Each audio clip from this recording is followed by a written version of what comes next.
Welcome in, everyone, to Rebirth, a D&D Tale. Last we had left off, our party of adventurers, the Lucky Sevens, had found themselves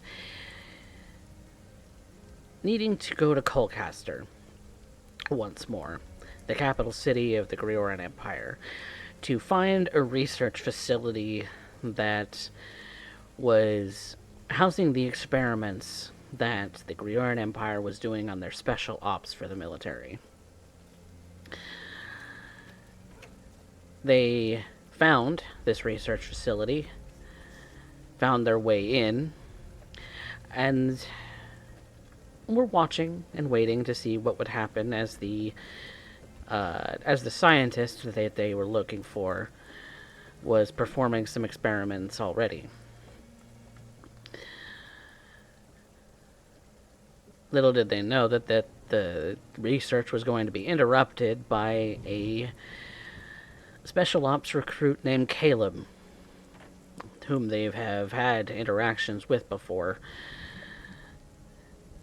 Arya and Alira jumped into action, and while Arya was knocked out briefly, Alira made a quick dash with Arya in tow as Caleb was seemingly absorbing some of the specimens that had been found in this research facility.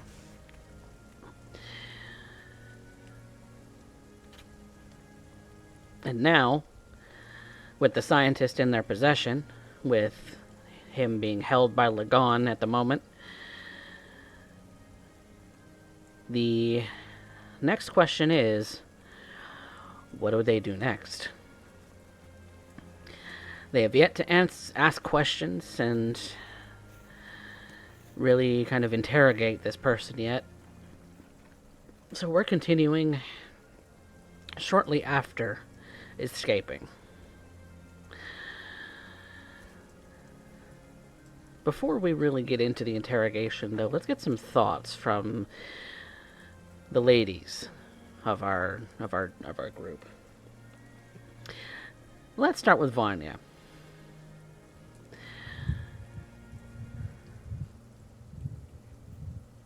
So much has happened in such little time. We might have answers. We might have more questions raised by now, but I also can't stop thinking about the fact that Arya got hurt and got downed in this, and I couldn't do a goddamn thing about it. She wants to help Emerald. She's putting herself in so much danger in doing so, though. I know she's strong, but she went down so easily from what I heard.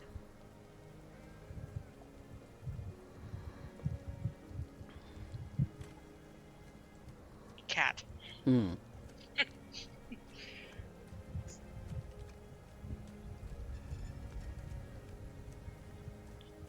many more of the people I care about are going to get hurt because of this?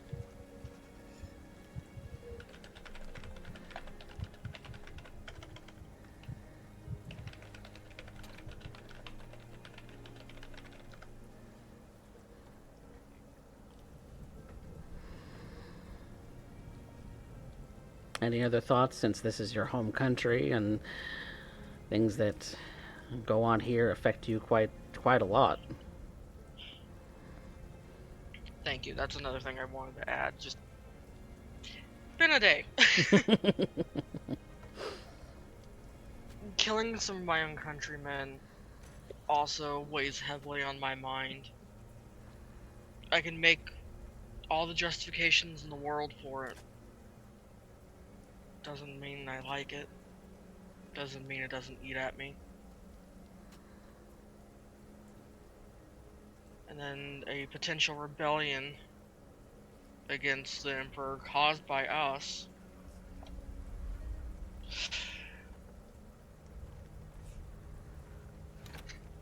think I'm starting to lose my mind. And not in a fun way. Question is, what do you plan to do about it?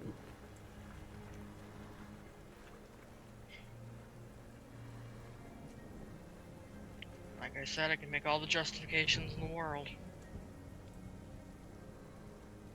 This experiment needs stopped. Some more soldiers are going to have to die because of it. When you get the rebellion going, which could end up leading to even more people, civilians or soldiers dying, even the Emperor himself may be killed through this.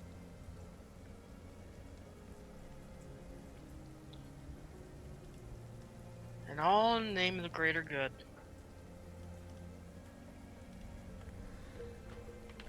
The only thing I can do at this point is just push on, and hopefully it all works out in the end.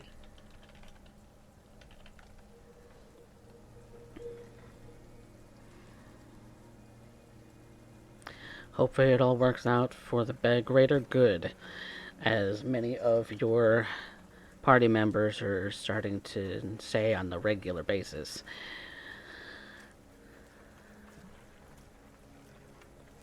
Brings us to Alira. Alira, you've been diving into old history, recalling the stories of the drow of old. The days in which they worshipped a more malicious Lolth.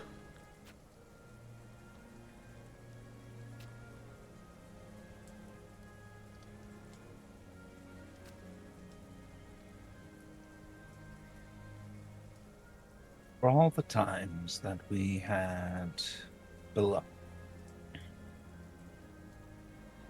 the things that were required of us to deal with the Illithids, as we've gone to war with them for quite some time, has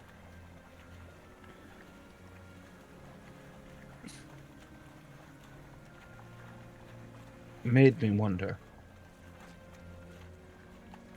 for our own dedication, we erected great palaces, walls to know where we can end up finding safety. I myself was raised mostly outside of those walls to serve as a form of scout, an outlander, to live off of the things that grew outside those walls. It's not that I didn't appreciate them, I just knew my purpose in it all. Up here, where once I recall stories on how the giants and dragons in their efforts to seize the world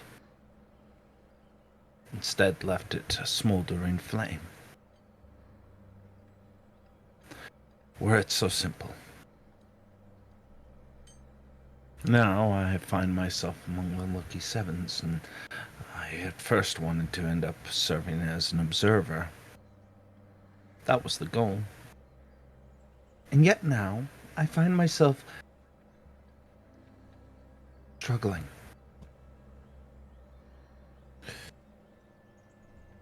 Tactics and methodologies that my people put aside. Perhaps a change that was brought about due to our own isolation.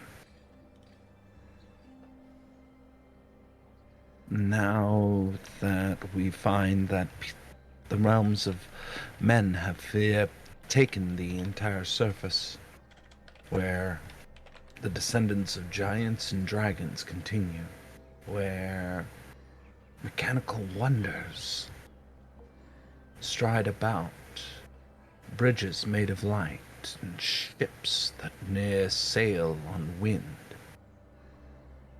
All this exists. And yet, what I end up seeing with Caleb showcases something far more insidious.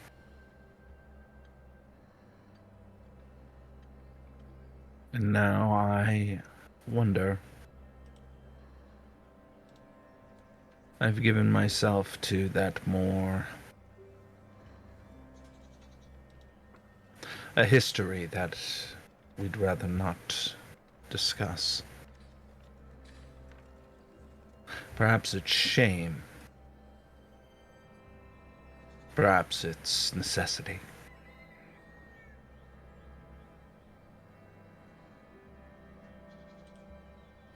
I knew Valera loved Arya, and so I acted. Even after I gave him the false cure, I did kidnap a scientist on the pretense of poisons.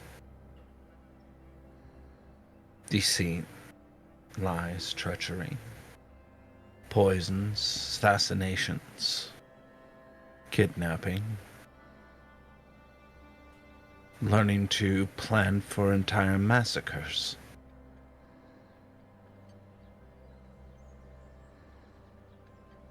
This is what I am right now.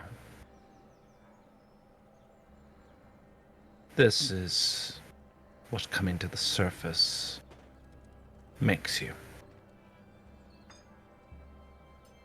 And yet I see many smiles, drinks around the tavern as though I didn't just offer prayer in hopes of committing horrible cruelties. And I think for what? For the hope that I'll be able to assist the Lucky Sevens, to assist them in their endeavors, being the first of the surface dwellers that we have encountered.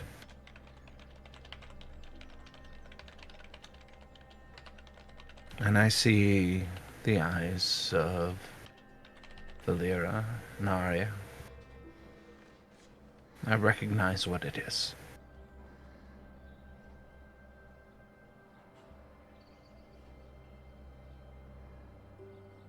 So when I tried to end up saving Arya, when I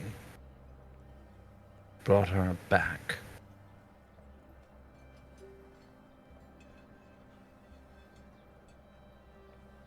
I tried to convince myself that I was doing some form of good. Like I was trying to save something wholesome, something still innocent.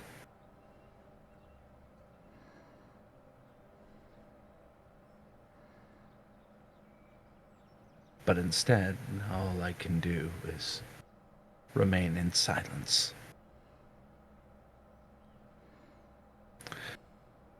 Just because I'm alone in this doesn't mean they have to too.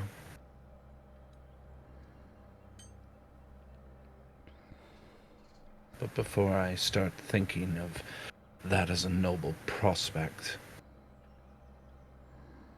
any pretense of nobility and kindness and goodness was thrown away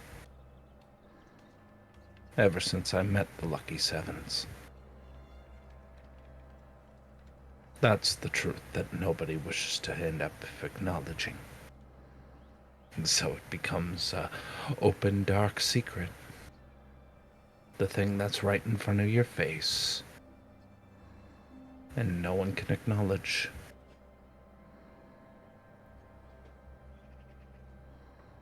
Because of fleeting hope that those two don't have to be alone in it.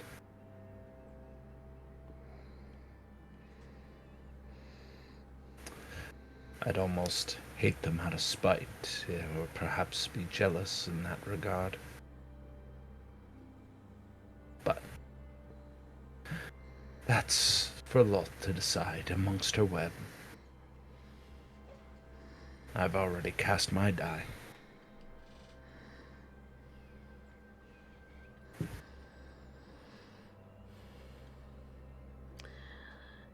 Yes, and the webs run far, the strings of each one tying together in so many different ways that it's hard to know what the future may hold. Which brings us to Arya. Arya, you were left injured with these hairs festering in the wounds that you've sustained from the grinding of gears and the spinning of hair that the aberrations that seem to be the experiments of the Grioran Empire have left Caleb with. The wound, as it stands right now, is not...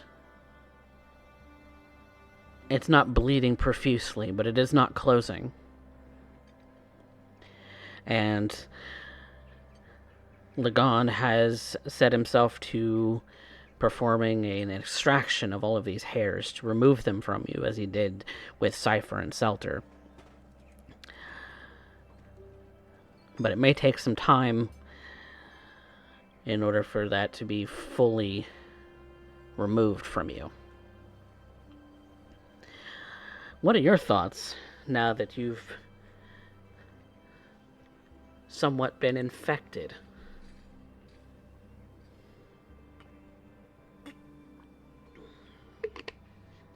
My thoughts are that this is actually terrible. And it feels disgusting, and it feels incredibly invasive.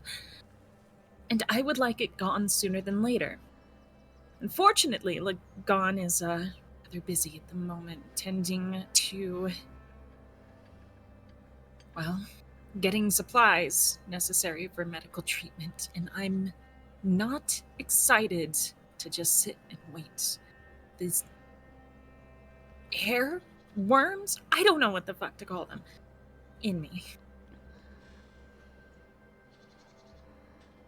Maybe a part of me is a little terrified. Actually, no. There is a part of me that's terrified. There is no maybe in that. I've seen what these things can do to others. I'm aware of what it causes, what detriments it transpires, and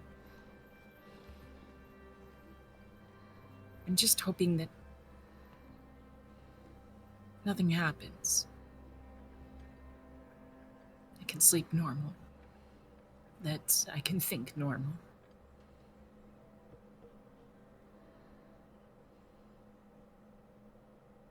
Yet, I feel really terribly powerless in all of this.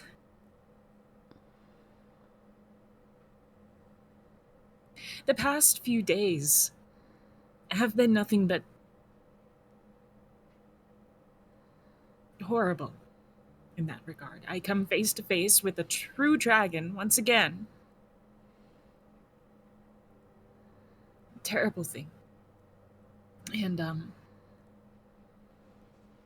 I have no stance to it.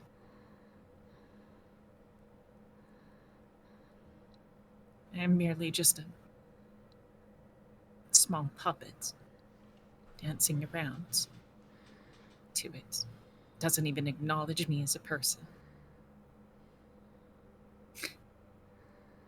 And then next, I try and do some good and get some answers for my party, for my company, these people who have graciously taken me in, cared for me,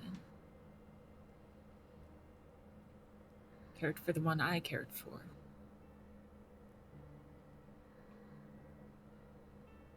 And I do nothing but be a burden in that regard.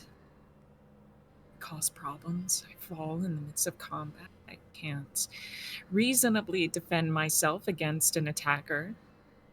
Caleb the fiend. Even more so then, I don't understand his intentions or anything that he revolves around, and I can't. I feel overwhelmed.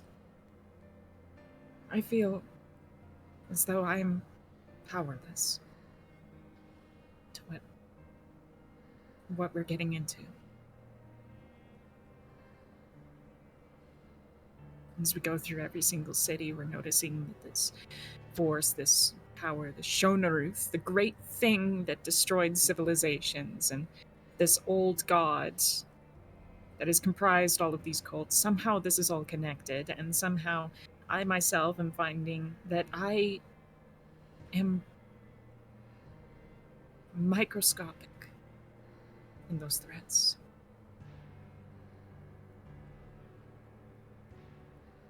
And I hate that.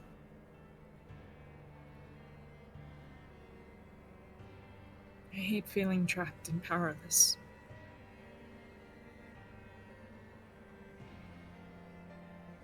And yet somehow that's defined most of my life.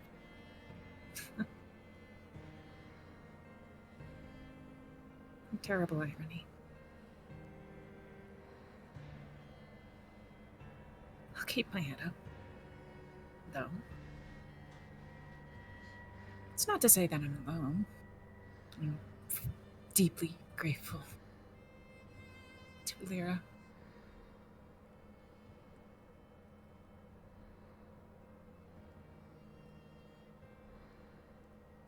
I want to do something nice for her. Anything. So I don't think I would have been okay without her. I don't think I would have been okay at all.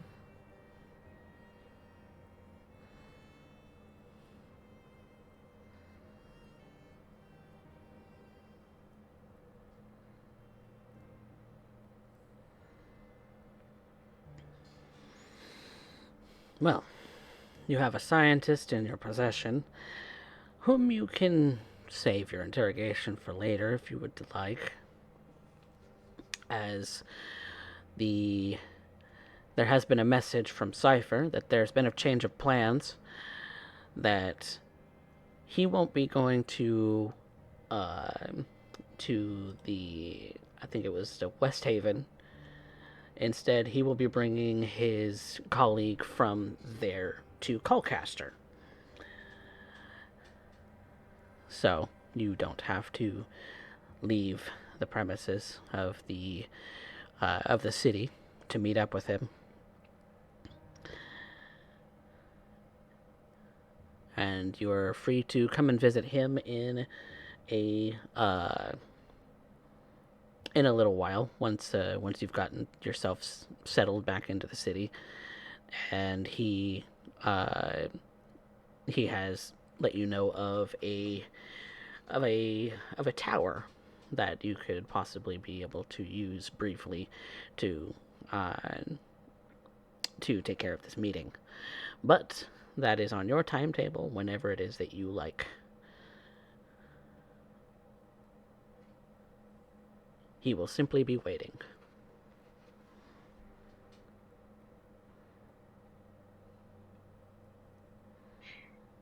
To interrogate or to go to the meeting?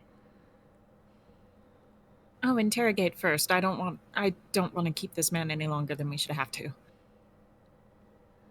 Did anyone see where Lyra went?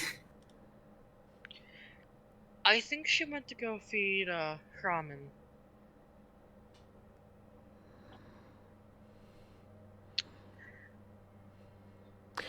Mechanically, right now, Arya, your maximum hit points have been reduced to your current hit points until you my god. Until you get that wound attended to.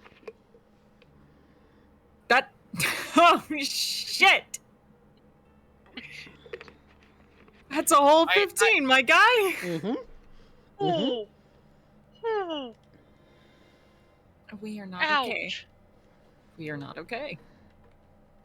We are totally not okay.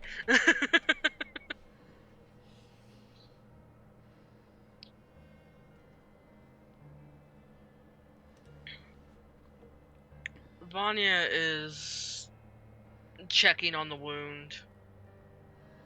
Kind of just changing out the bandages while waiting for Lagan to go and get the supplies and taking care of it silently for the moment.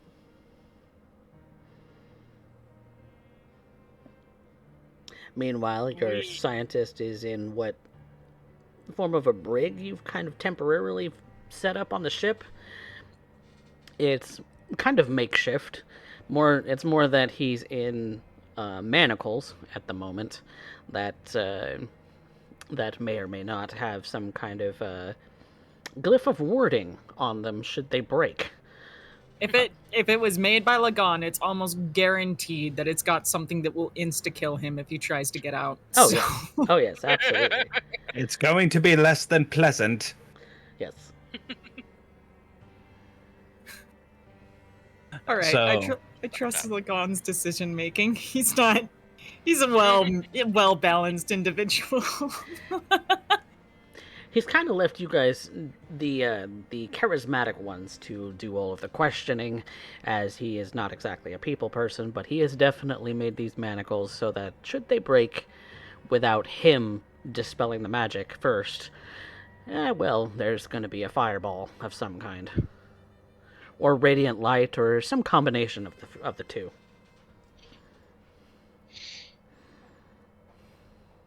It'd almost be worth seeing that. Anyway.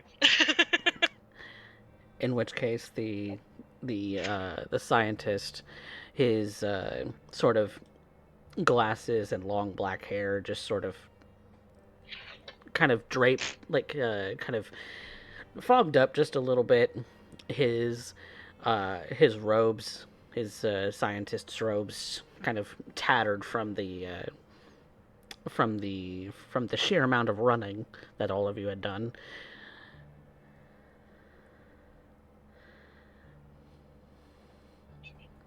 But he hasn't said a word since you've arrived at the ship. I think Alira at that point probably would be finished up in ramen at that point. Mm.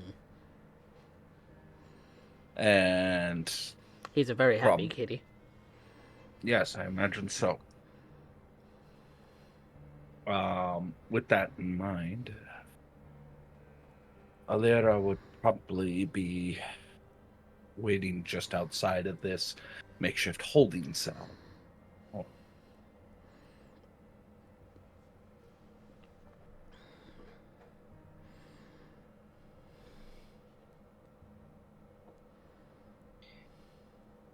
Well, should we get to it? Yes. Let's get on with this. After we're done, we're gonna find you some armor.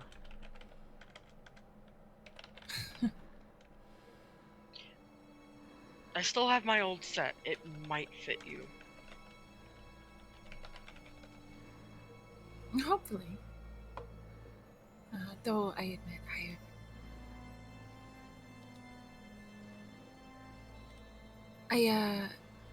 perhaps you could show me how to wear it. I'm not very familiar with it. Alright. That'll be easy enough. Thank you. And Vanya is gonna help her down to the makeshift brig. I follow along, and I know what I want to do. I want to cast guidance on Vanya.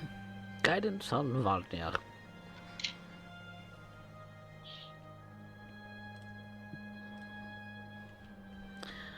And as we know, guidance will let her have advantage on an ability check choice. That's Guidance. Guidance? No. Enhance ability, yes. Adds a D4. Yep. Cool. Okay.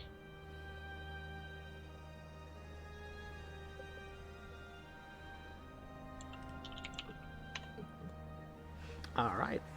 So, what do you want to say to this man?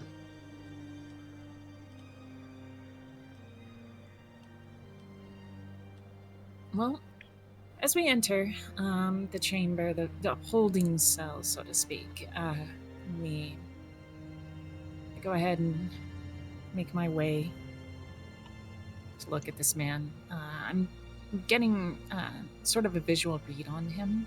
Hmm. I kneel down to him to meet his eye level. So we'll start with this. Mr. Oh shit, what was his name? Idril. Idril. Zelik Idril. Mr. Zelik Idril. And you are? Aria Lovelow. Very pretty name. Appreciate it. You're a very hard man to find, I have to give you that. That is on purpose, my dear. I'm a very important man. I believe it. Head researcher of this little military project. A military project you should know nothing about. I should report you to the authorities.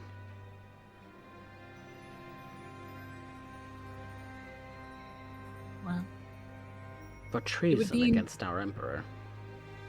it would be in your best interest that you didn't. Hmm. This is going to be a conversation between us. If not because of your position in this moment, then largely because of how your association with it puts you in our same place.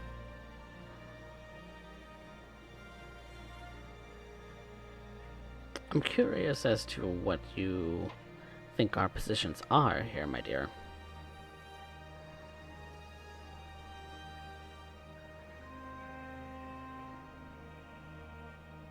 Well, as it stands, your own creation, Caleb. Lovely gentleman. You've encountered him on a majority of very complicated interactions. You could say that he's been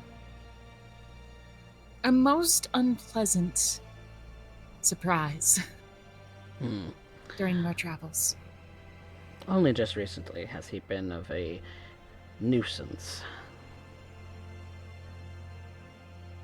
as you so put it.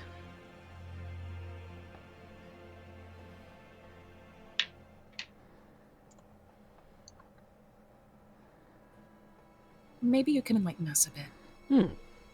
I will do my best. I am, of course, sworn to top secrecy.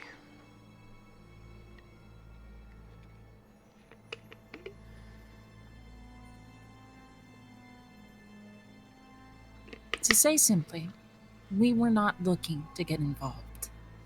And however you are. No. We were looking for something else entirely. A cult, believe it or not. Heretical fanatics that have been plaguing just about every city that we've visited. And how has that been going? Terribly. They've been in every city we visited. Ah, well. Such is the nature of cults. They spread like a disease. And this disease happens to be very, very deadly. As most tend to be. That's why our emperor has declared that religion of any sort is to be outlawed. And yet, Caleb is helping them. Ah, well. That's unfortunate. Well, he is of your design, isn't he? He is, and proud of that design as I am.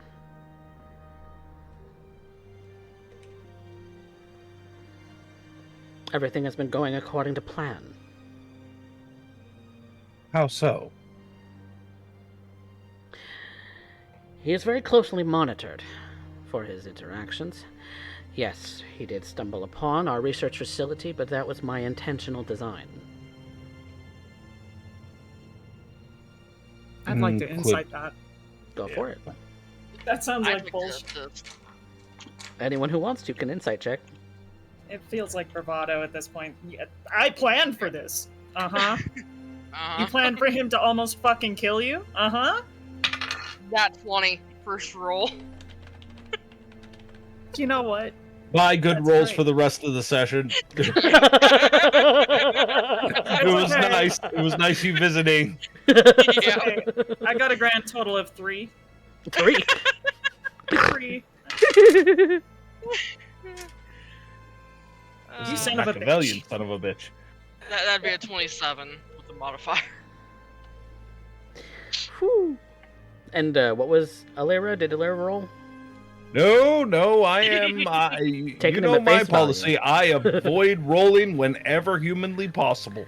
Alera is taking him at face value. And so is Arya, for the most part, Whether I want to or not. whether you want to or not. You know, what he says, he is definitely a man who has very practiced words, as you would come to expect with a man of his job title. Vanya, it frightens you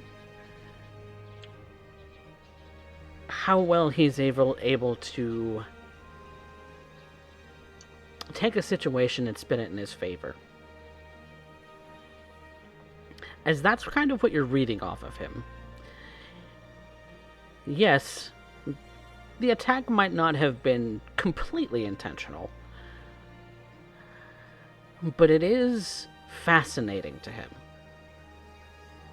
And he's willing to go with it along that path, monitoring Caleb in the ways that he does, for the sole purpose of research.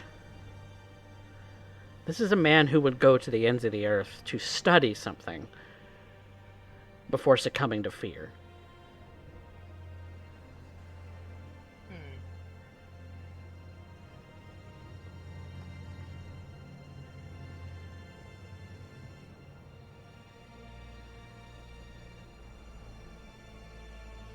Okay.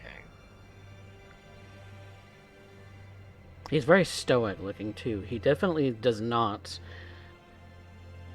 His face doesn't give away that sort of inkling at all. He is definitely looking like he is 100% in control, even in this chained and manacled position.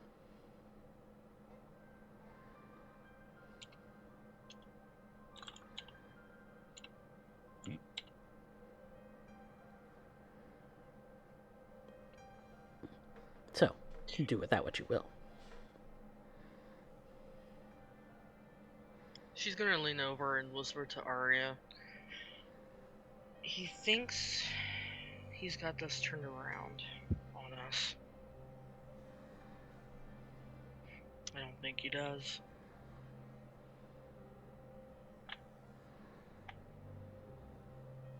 I don't say anything, but an idea does pop into Arya's head.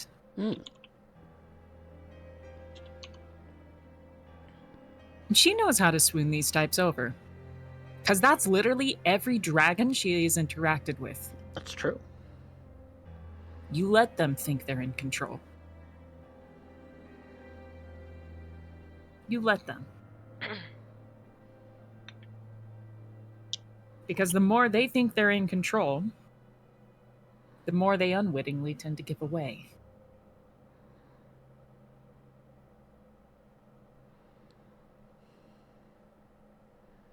So, how do you plan to stir this into your advantage, Arya? I'm going into this as such. Caleb is a menace. He has caused quite a bit of mayhem. You say that all of this is intended. That means you're accountable for him.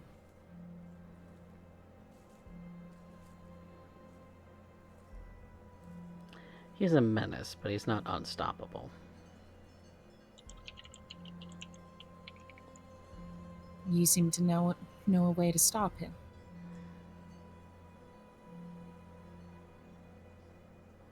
Again, sworn to top secrecy.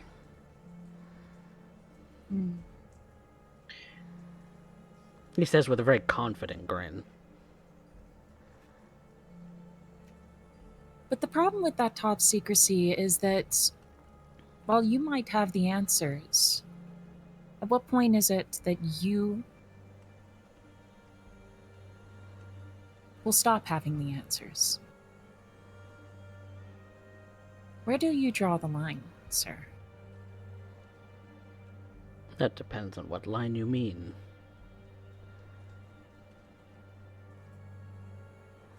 In favor of the Emperor, when Caleb threatens that. In favor of the people of the country, when Caleb threatens that. In favor of yourself. No.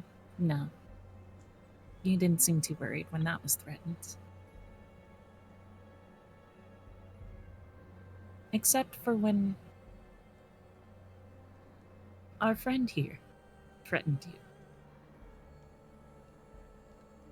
Which tells me, when you don't know the situation, you become weak to that.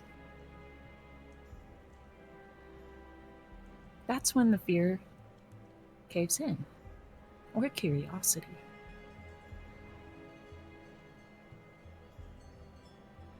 Coffee, what is this guy's name again? I don't know why I can't keep it in my head. Zelik Idril. Zarek Idril.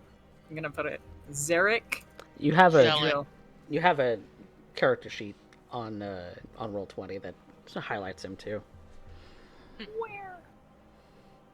Greorian Empire. Yep. Zalik Idril. Okay. So I'm seeing something that maybe we might be able to offer.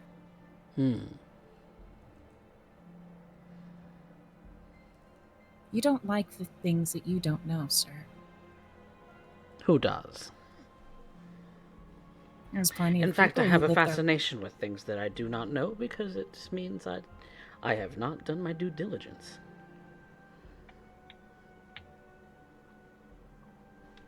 And must absolutely rectify that.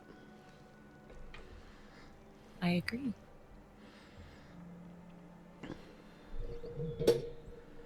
So tell me your proposal.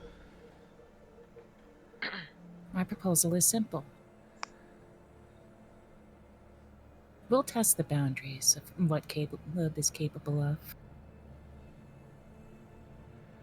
He's our problem, our nuisance.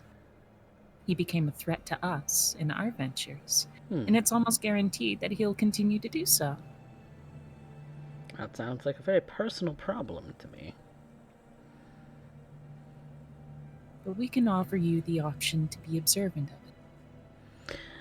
Because as it turns out, I can guarantee all of us are things that you don't understand. No. Maybe not to the fullest extent. But I have been observing him, and by observing him, I have seen your faces. A lucky sevens. He's a little enamored by you. Curious. But his goal remains true. And what is that?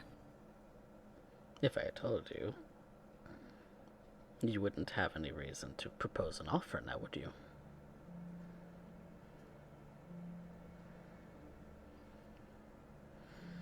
I would have nothing to carrot over you.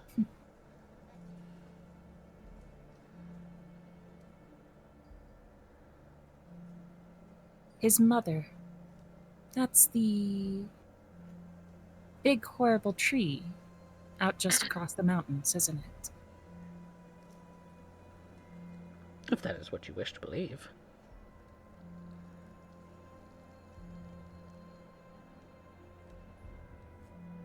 I believe he's a part of it. I also believe that every one of your soldiers has somehow acquired a part of that. As you have made them.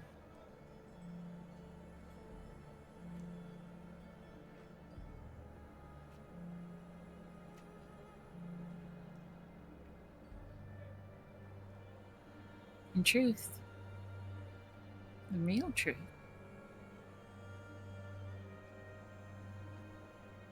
is that I'm less concerned about how to stop Caleb.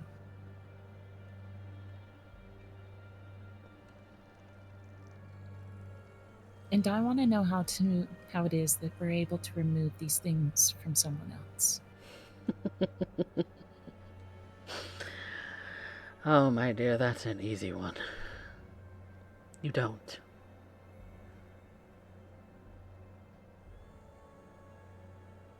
We don't.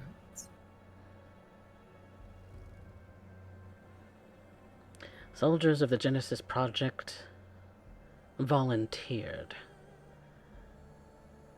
Even though there is no cure, there is no removal, there is no betrayal of the Grioran Empire.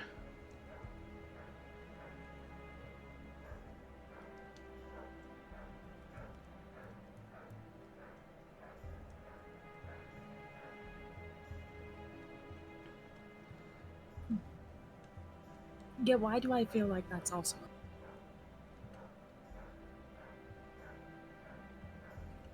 Why, do you know someone who has gone AWOL from the Genesis Project? Caleb, of course. He is simply enacting his duties as he was assigned. So he was assigned to kill a large portion of your own lab staff, along with putting your life at risk. As I said, that was unfortunate, but calculated. Along with helping along a death cult.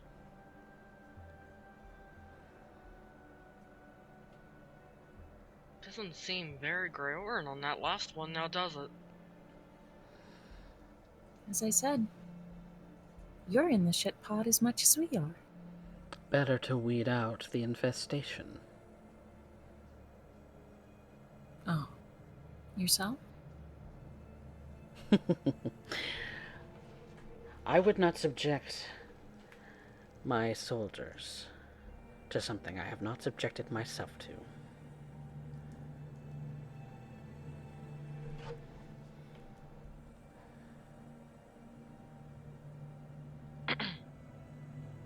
I see. A valiant.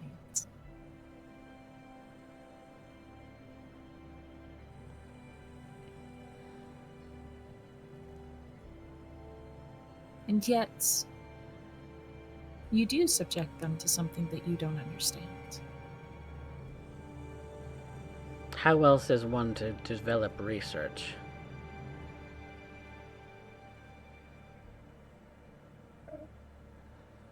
How is one to know their foe, except to study them, learn about them, find out their weaknesses, their strengths, and how you might overcome them? Seems to me you've learned very little.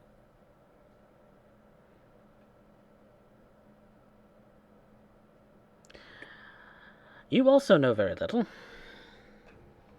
Otherwise, you wouldn't have come to me. True.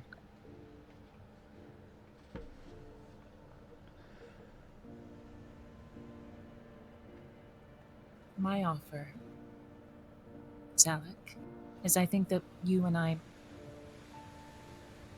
We have common foes.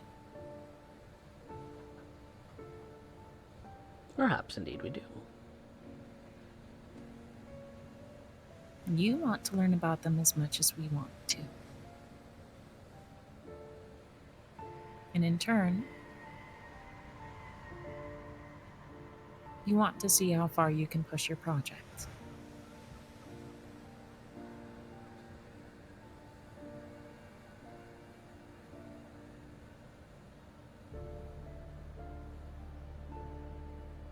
If you are proposing something, propose it, my dear. I have very little time. Spectre IRL is thinking about it. You say you have very little time, and yet you can't necessarily go anywhere without us letting you, now can you? I am here because I choose to be. Derek, IRL, player to player talk. Share me a brain cell. Okay. He's not here by choice. He's full of shit on that one. Here's why. Because if he chose to be here, that would end up implying that he ended up having a plan for it. We were an unforeseen circumstance, such as he said. Everything's going according to plan, he said. But first, he ended up choosing to end up coming here. Given his understanding of the situation, no. We also know his sense of self-preservation is more important to him than his work. In that regard. As, I'll back up there for a second. We know that he is, as far as he chooses to be here, no. Clearly not. He ended up using us at best as a functional escape from Caleb. Because otherwise, he would have ended up fighting tooth and nail to stick with the soldiers. Which implies he would have chose to stick with their soldiers. Why wouldn't he stick with his soldiers? My first thought immediately comes down to the fact that he doesn't believe they would be capable of protecting him, especially from Caleb. Caleb's more powerful than he initially intended. He didn't account for how powerful Caleb would end up getting. This is a cause for an issue. He ended up following along, sure, under false pretenses he doesn't know about at this exact moment, but the truth of it is that he could have ended up staying. He's stubborn. That's a clear show. So when he acquiesces, that's telling us something. In this case, he's telling you more about Caleb and his project, and he needs to feel like it's in hand. He needs to, because the idea of things going out of order for him, the things becoming more chaotic in nature, goes against his sensibilities as a scientist. Scientist, it's all about predictive models. The idea that A plus B equals C, and that is non-negotiable. What he's dealing with flies directly in the face of that. There is something he hasn't accounted for and has put his entire formula off. He doesn't know what the hell ended up making Caleb that powerful. Because everything at the lab was inadequate for dealing with Caleb. It might have been accurate for his model of what Caleb would be. Maybe we'll give him that benefit of the doubt. But something in Caleb's travels changed him. Changed him a lot more than what he did to Caleb. That's what he's worried about. And if I had to guess, I believe that it is because Caleb, working with the Death Cult, there's a god involved. Caleb's not just involved in the Death Cult, he is enhanced by it in some way. If I had to guess, the real thing that is causing this scientist a little bit of apprehension In a Okay. world of science, faith just came into the equation. Yeah. All right. That's kind of where I was going in general. Hmm. I was just trying to figure out how to better word it. Is my main thought was there are things that are involved here that you no longer understand or are capable of controlling. But we have I'm just a better going off of what's on the board. Yeah. That's all I'm doing. Let him feel that he is in control. So, Coffee, Hmm.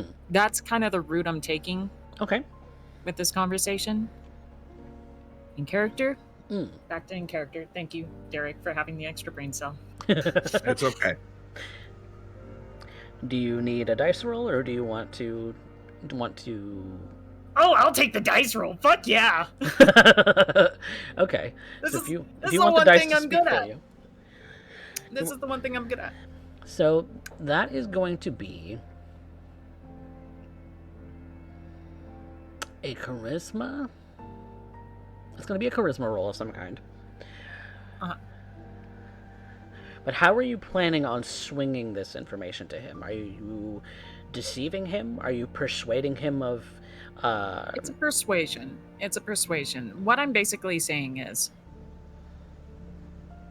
Mr. Idril, there are forces in the world right now that you don't fully understand. There are old things coming back. There is a cult that is well underhand, like a disease that you cannot contain, and that we have been trying to work on containing. And now, Caleb is involved in it. And that has far exceeded anything that I think you're incapable of having a grasp on. But you want to know who can? I suppose Us. you're going to present yourself. Yes. Mm-hmm. We've been involved in this for a while now. We've been going around to every city and dispelling this cult in every way that we can. And we've been following Caleb well close behind. You say there's a way to stop him. What are you going to do when he decides to end your projects by ending you? Because I heard him. I heard him, Mr. Itra. He wants you gone, too.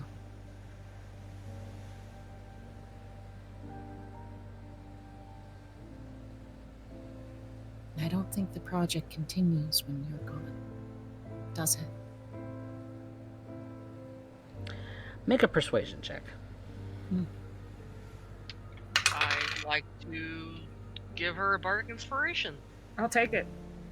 That is a D8. I'll use it. I want to extra persuade him. Okay. What's 17 plus 8 plus the D8? Let me get that. 17 plus 8 is 25 plus... That's a 5. That's That's 30. 30. Oh, Nice simple round numbers. simple round I'm- number. I'm using my pretty face.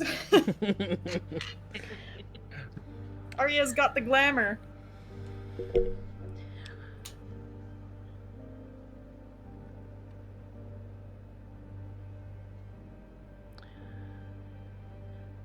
He looks at you, Arya, just kind of watching you for a moment as you speak.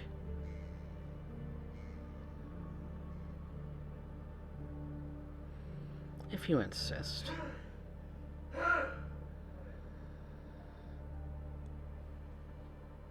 He's going to act.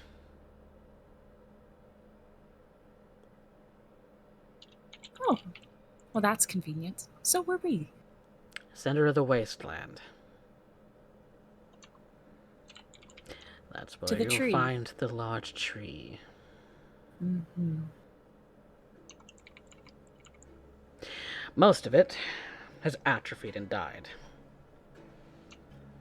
But there are still living specimens out there, and I would caution you that there are many, many foul beasts out in the wastes.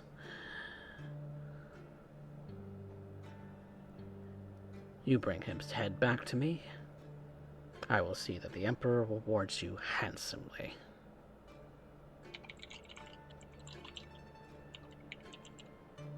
I don't think that that's true at all. It's a calculated risk. Something you take pride in. You take pride in your work. You want to end up capturing him. But I don't think you have that kind of sway on the Empire, first and foremost. If you did, we wouldn't be seeing what we have seen. Second, even if we were to go along, you have every reason to then remove. If we're able to end up capturing Caleb, that undermines your own sense of accomplishment in his creation. That would be embarrassing for a ragtag group of adventurers to best your nation's best. You're not ragtag.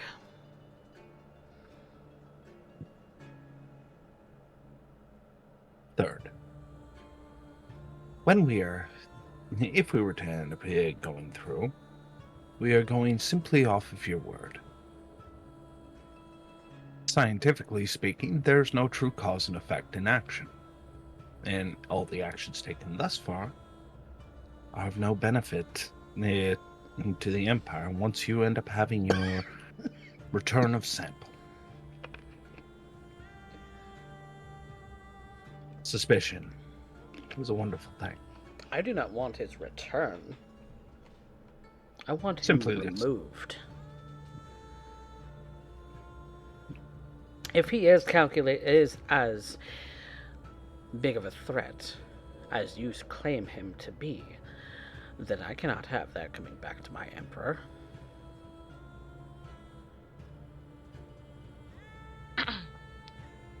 Calculated risks.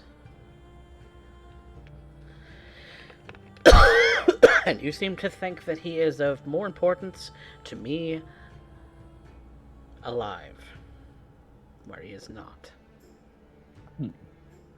An autopsy will yield just as good of results. An autopsy can be performed after one is deceased.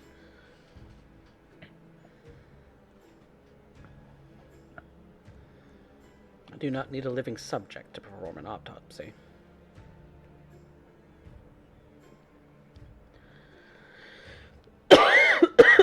So,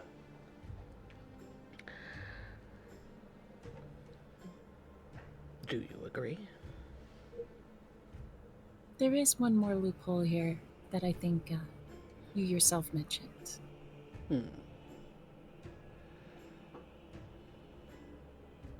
We asked if there was a way to stop Caleb. You said there is. I asked if you would tell us what that is. You said you wouldn't.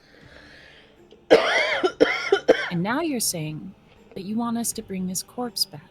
You are claiming to be powerful enough to know this on your own. I am trusting you. And if you trust us, why not tell us what you think would stop me?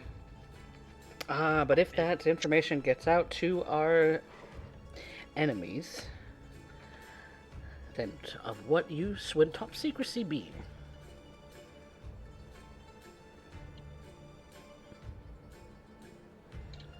You, all of you, are forwarders.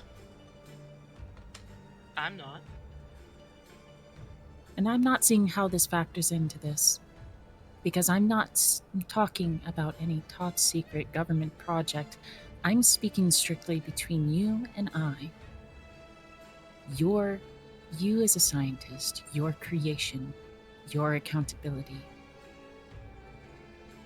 and our agreements.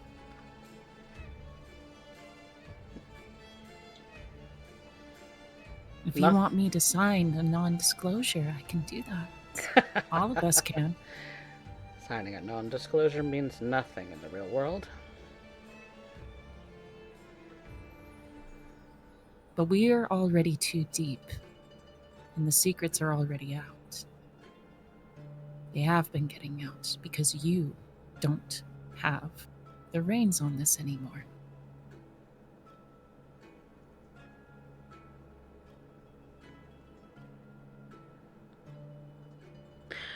You're concerned about Imbrel. You want to stop Imbrel. Am I wrong?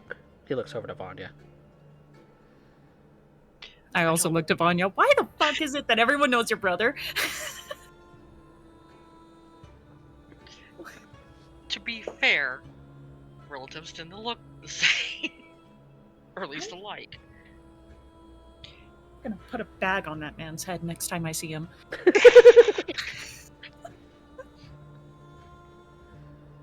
I want to make sure my brother doesn't turn into someone like Caleb. There is no guarantee. Obviously not in your hands. So, deal with it. I'm sorry. Stepped on cattail. Oh. If everything that I have as far as my own secrets and my own plans and things of that sort have not been enough to adequately quell Caleb, then of what use is my information to you? Because we can build upon it. You already seem to know plenty. Plan A and Plan B. Multiple calculated options. You should understand what that is. You're smart. Never go in with only a single plan. Ever.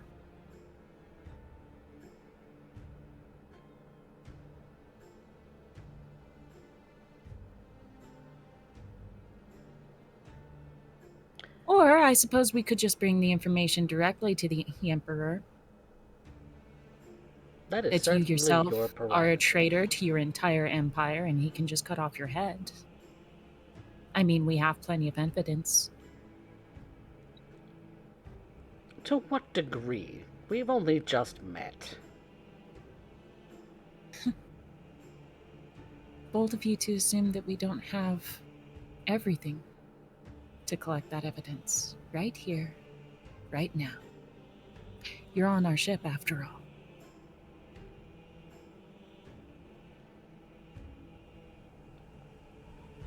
Word of mouth. Straight from the source.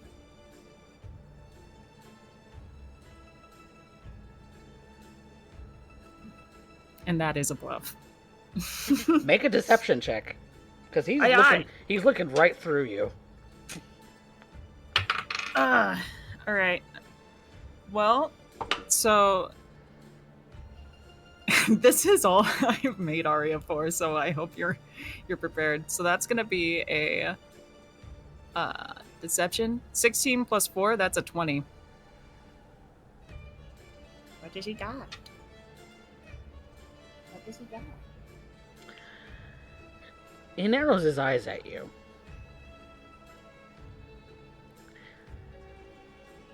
Like he's not sure what to make of that, but he doesn't like what he's hearing.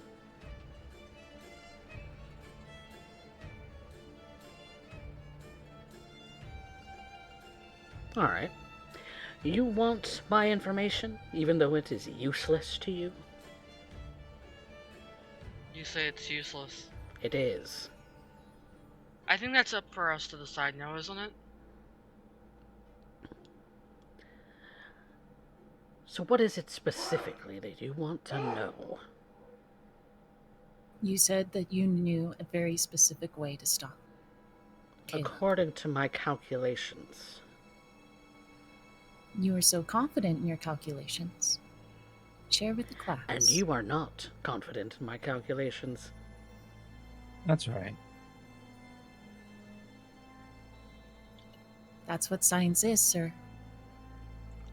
You test the theory before it is proven. So what good is my information to you? I ask again. To test. To test. If To test we're on going to- Imbrel. To test on a number of others, who are faithful to their country. You seem really bothered by this. A little bit uncomfortable. Is something wrong? Are you not in control of this situation now?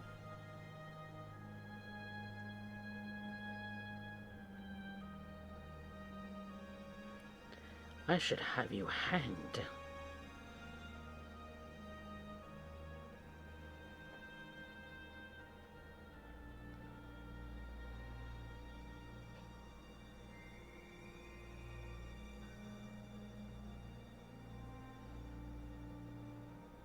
You want my research? Go to my research lab. You already know where it is. Tell us yourself, sir.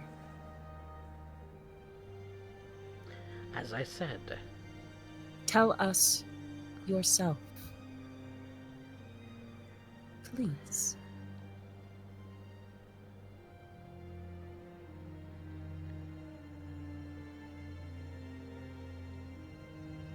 according to my calculations,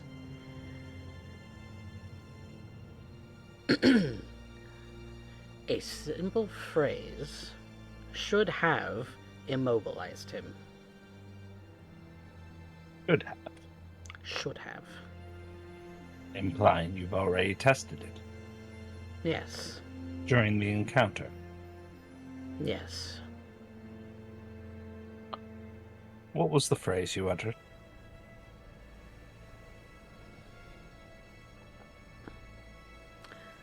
I uttered his name.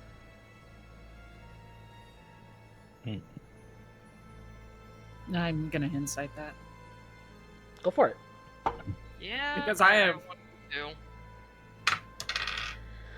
to God. do.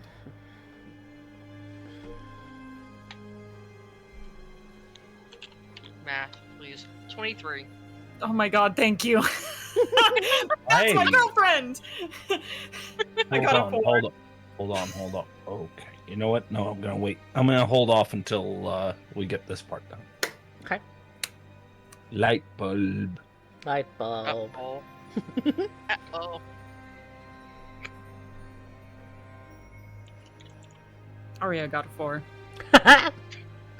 Arya I'm not don't. great at these insight checks. I'm not great at them at all. Arya don't know Head shit.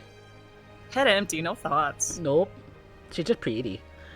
Yeah, that's literally it. She talk good and she pretty.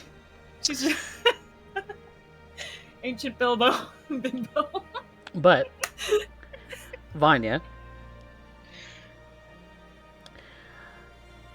he's telling the truth.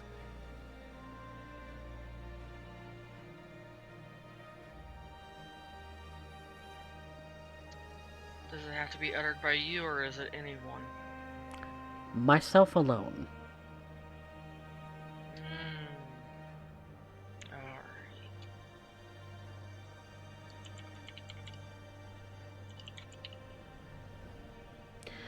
Alright. This is why I keep tabs on all of my projects. Should something like this happen.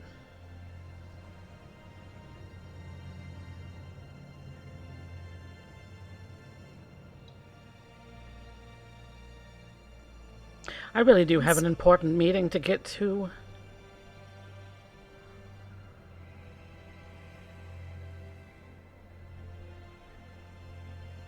Let's see. Well, what do we think? And I am now speaking to Alira and Vanya.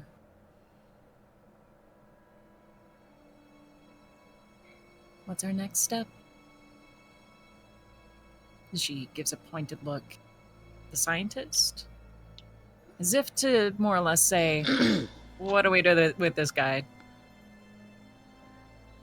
preferably not kill him, but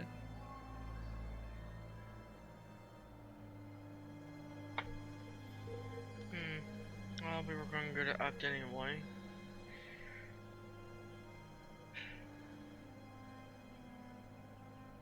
I You had a thought and lost it.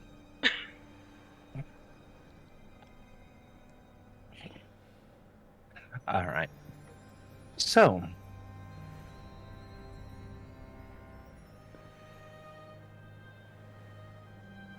throw this into the calculation then. What if his name changed?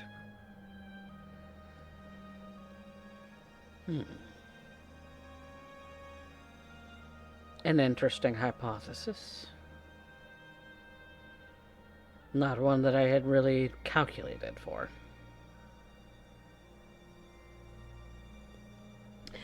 He's been exposed to a cult who has gotten their hands upon the results of your experimentation. Changed the very nature of what he is. Merged with the flesh got from Oct, I suspect.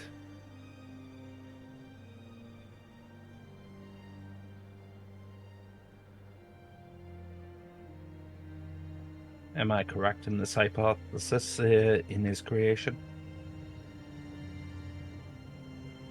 To a degree, that is indeed true. It's a simplification of the process, but yes, if you would like to consider it that way. The very nature of something that you fused him with is change.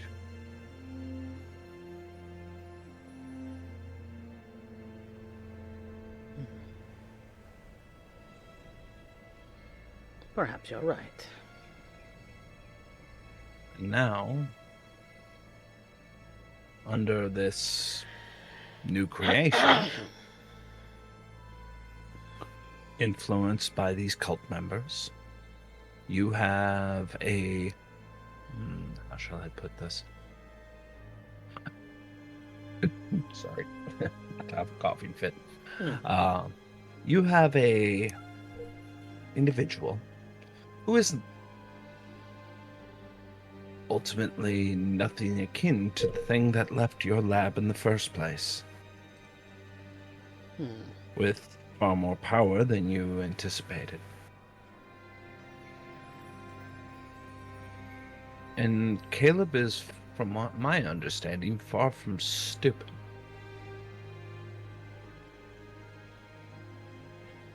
Irrational, perhaps, but not stupid.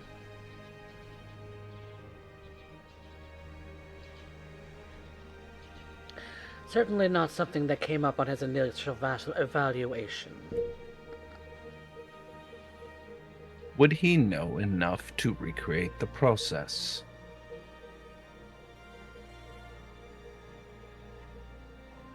The ritual, possibly. But there are variables. And what if he had an unlimited supply of the very matter you fused him with?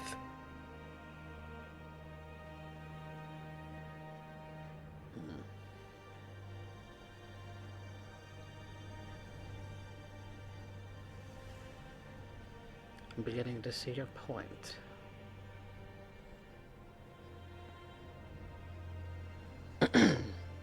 Which is why the project of Caleb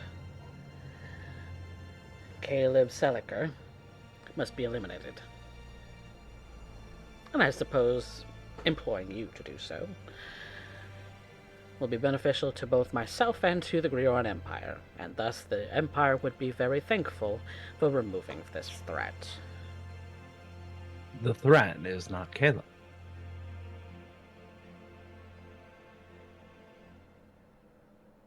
Then whom? Not whom, but the thing that you have been, for lack of a better term, mining It is alive. It is aware.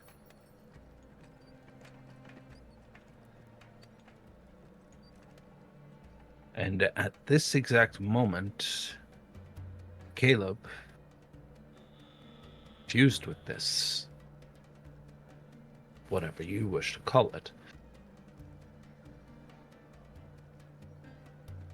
while being brought into a death cult called the Living,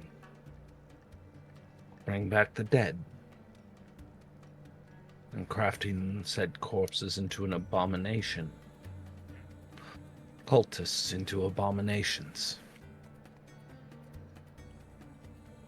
all for an increase in slaughter. But then I have to ask myself, who is in control and who's going to gain it? You wish for him to be gone. As do you.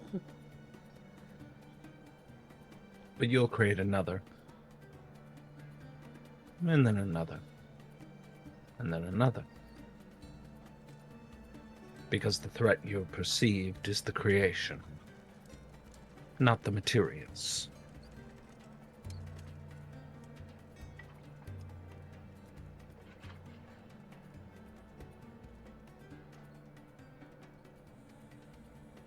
What are you suggesting? If you wish to end up stopping the threat, stop all further transports from out. If the Gregorian Empire is true and wishing to end up removing Caleb, it has to take the whole of the threat, not just an errant experiment gone awry.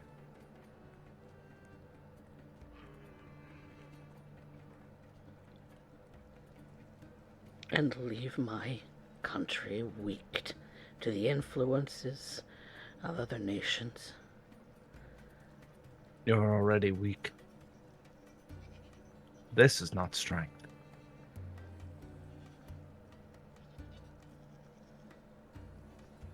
Then perhaps you should tell that to the Emperor yourself.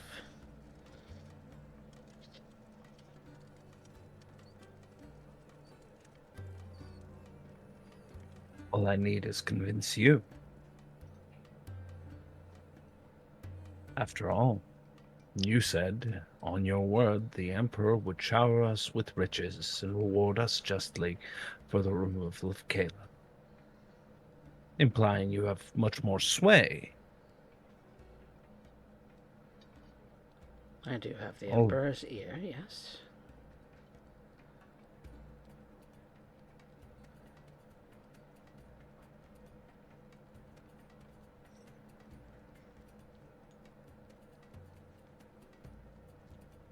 This thing would make you have a false strength. What good is a people if when by the end of it they can look in the mirror and no longer recognize itself? Such is the nature of progress. The same could be said for massacre.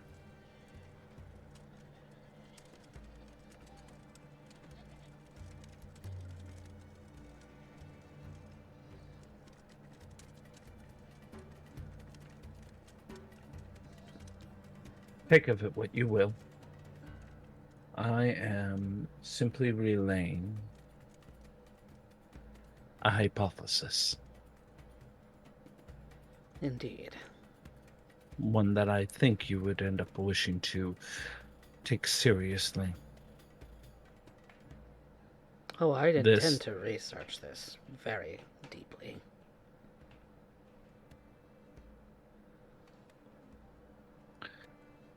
More tests must be run. No. No more Oct.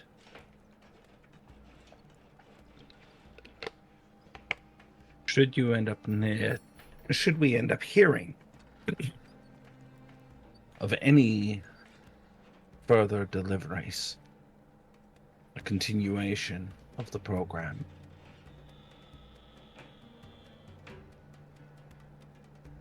we'll know that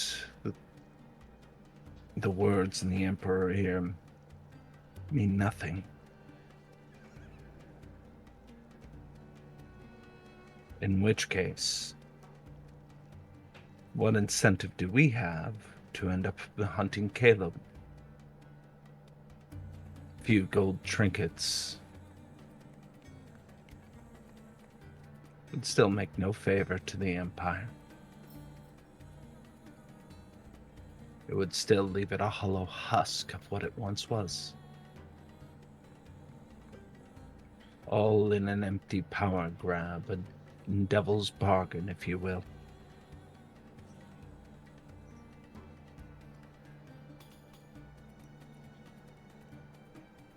Same could be said about the Lucky Sevens.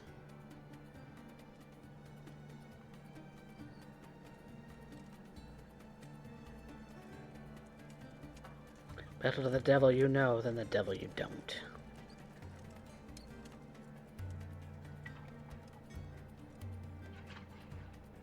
Ladies, if you have further questions, by all means.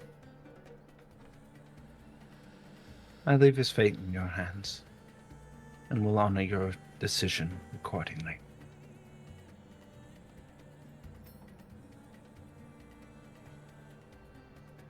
And Doctor, I surely hope you will take my words into consideration very carefully. Carefully considered they will be. And I hope for the strength and prosperity of the Empire. Truly.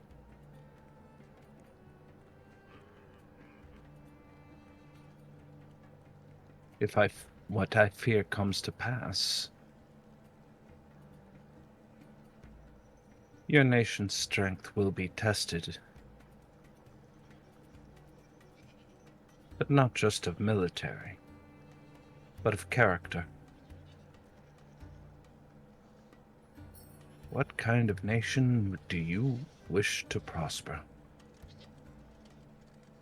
That's a decision in your hand.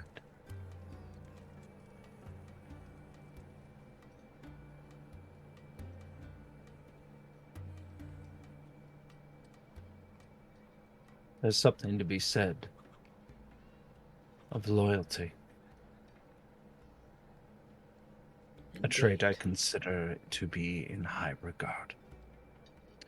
Be well, Doctor. I shall leave you in these two's capable hands. And with that, she'll step outside of the room, allowing them to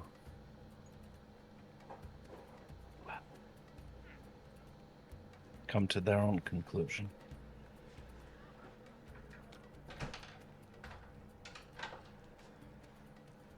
I suppose that's a question I must ask of you, Miss Stormcrow. Do you consider yourself loyal to the Grioran Empire?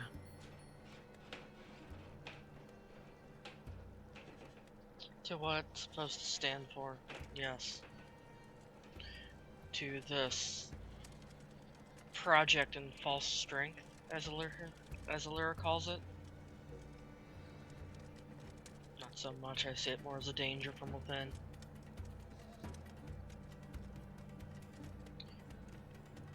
The only one with the keys to it is sitting right in front of me.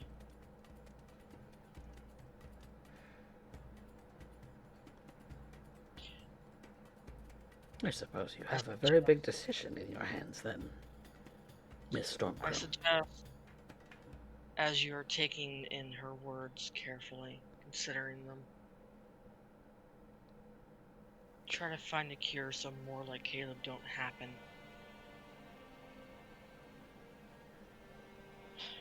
Unfortunately, As it stands, our friend Lagan is not here to undo your shackles, so you're going to be our guest for a little while longer. Oh, At least great. until he returns. Madame La Vista is going to be seething. I'm sure many people are. But I'm sure you can take the time to find a decent explanation as to why you're running late. Oh, I suppose I'll have a good long moment to think of a good excuse.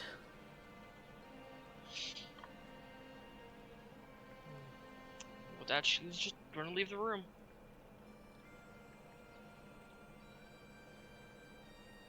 I don't expect your loyalty, Miss Lovelock. Arya just smiles and shrugs. Loyalty is something that is earned.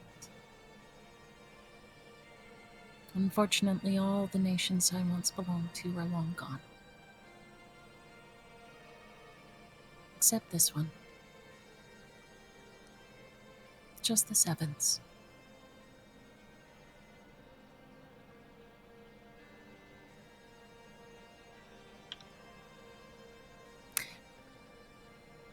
In any case, you said you had an appointment. Indeed. I would be remiss if you were to end up missing it. I understand how important those things can be. It goes a long way towards convincing someone of your ability to keep your word.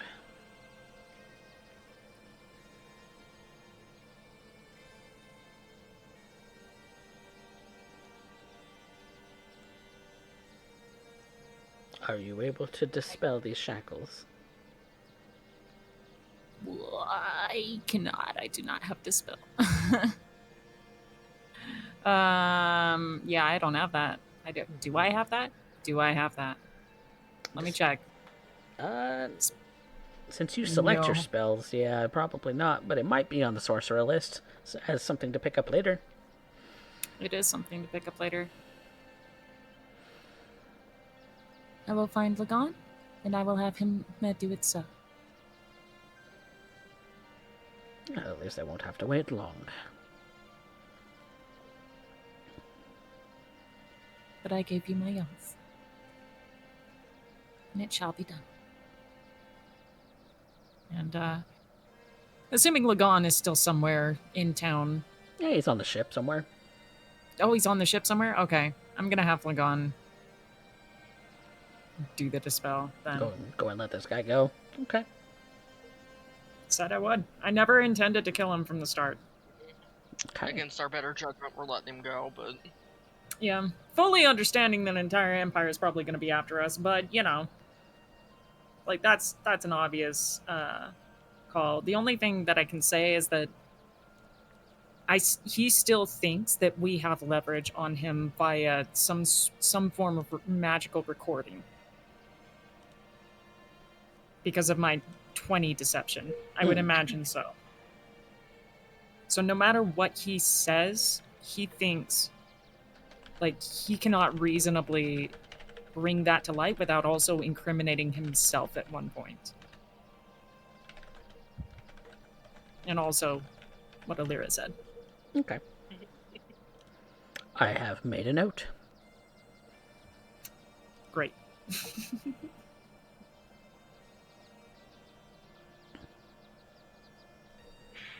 With that being said, Cypher is still waiting for you all to arrive.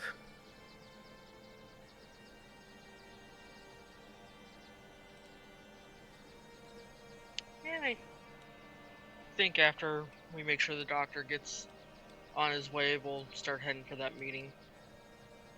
Okay. I agree. All right. Then heading for that meeting is on the agenda. Is that going to be in Colcaster? It is, yes. Okay. Beforehand, I wanted to speak with Alira. Okay. I imagine I find her. You said she was up at the deck. I would go and find her there, most likely playing with ramen.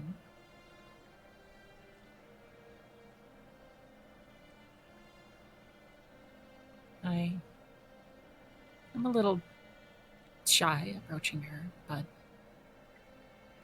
I sit beside her and create a minor illusion for ramen to chase around. Which he does happily.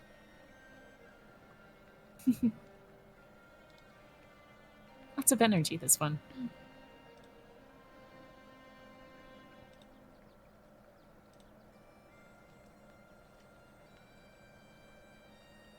Lyria.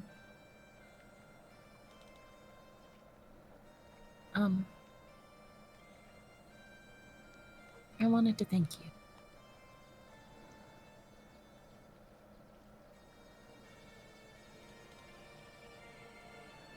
For not leaving me behind at the lab.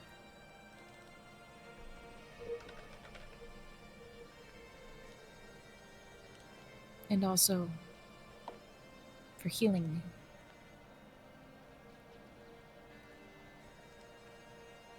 And for much of what you do to help us.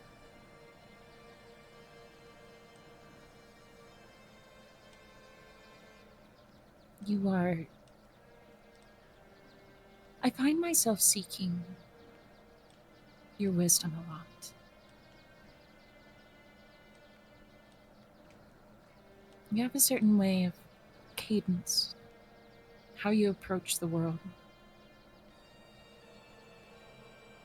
Is with such a reverence that I really admire.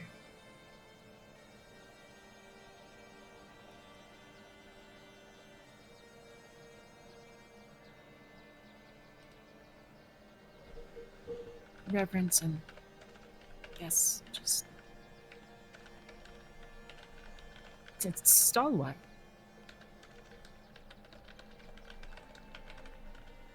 I think in a lot of ways far more honorable than I know how to navigate.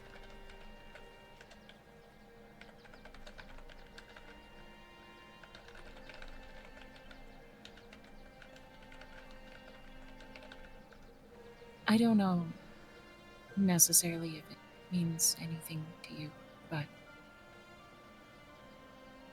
when you had mentioned what the world was when your people went underground,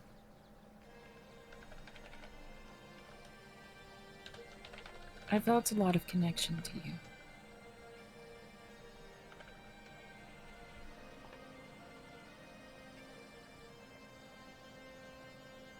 I felt connected in the sense that I came from that world. From that time. And you spoke like you knew it.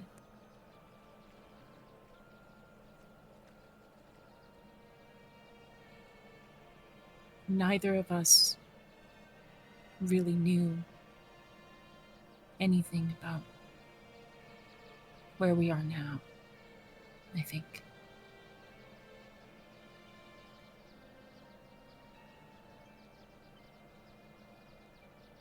And I'm honestly envious of you because gosh, this is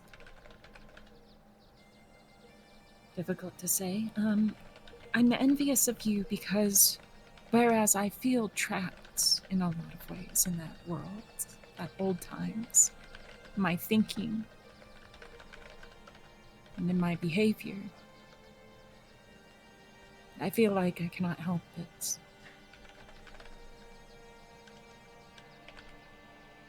But to continue to burn what is around me.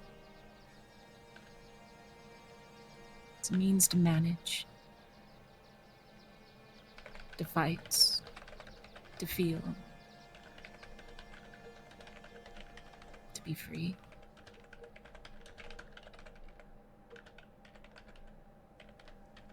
You are so much more gentle than I.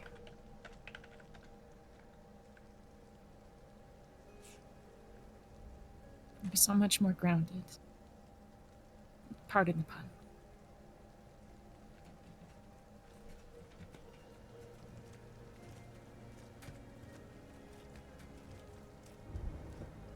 I guess just thank you.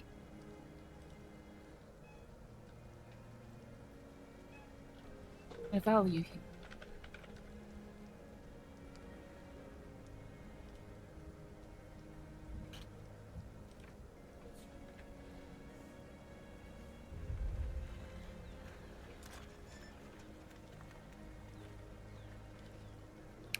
And I'm gonna direct Ramen with a little minor illusion bird flying around Illyria for a moment.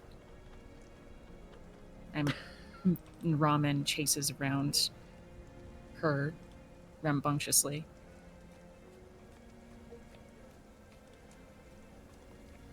Absolutely. Just kind of pounces a little bit back and forth. Alira, you've been tackled by your displacer beast kitten.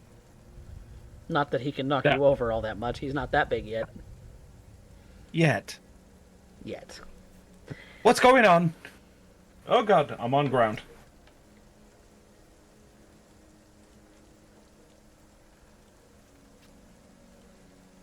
What's going on? Huh? She says this What? freaking displacer kitten is now trying to maul, quote unquote. Oh. Like Arya's just like shocked, like, did you hear any of what I said?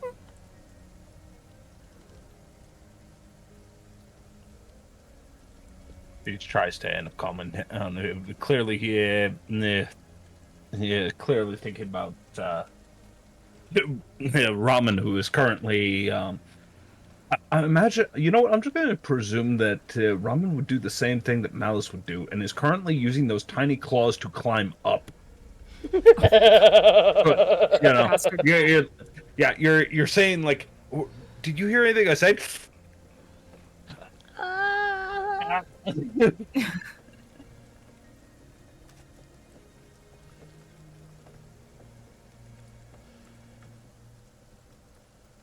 No.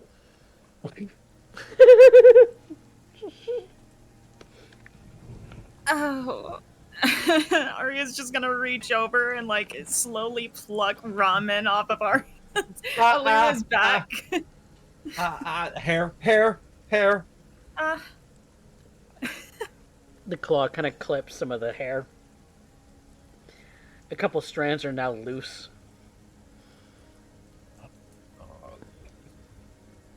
Jeez. It'd take 100 years to grow that back. Ow. Okay, you were saying. Turns around, just starts eyeballing him. Arya's just gonna put the kitten down and be like, go, shoo. That kitty. And Ramen just kind of scurries off. I'm gonna take it. You didn't hear anything. That's fine. I'm sorry. No, it's okay. Arya's just gonna take Alira's hand in hers and just be like, Thank you. What?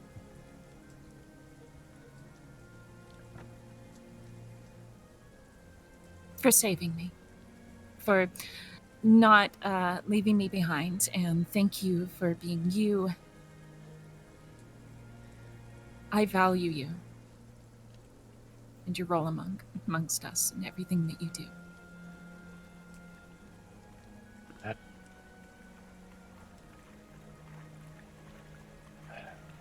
has come upon me as sudden as a roper.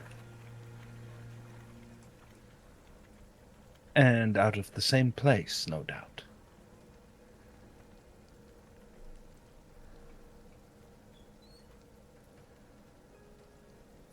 She tries to stop and think about it for a second. Okay, maybe they don't have that expression. I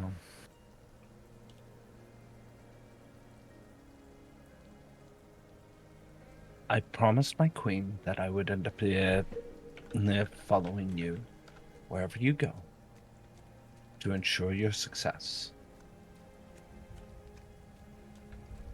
And if I'm to be honest,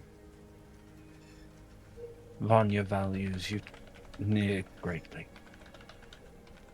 I think she would be beside herself if you were gone.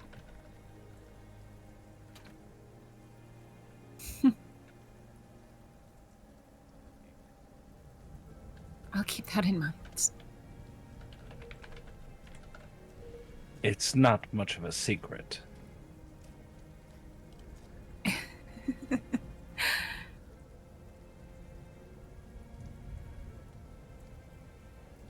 But in our travels, I see her in the way she looks as you laugh. Nervously, oftenly.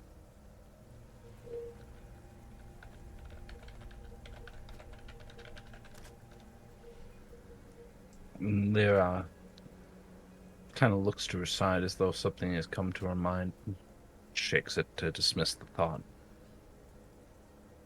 Or shakes her head, dismiss the thought as one would fly landing on your scalp.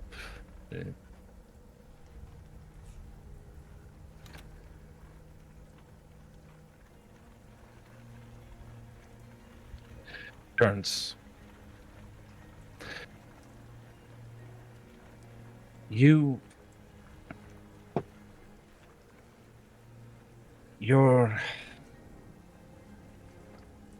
valued in ways that I think are not fully understood by you.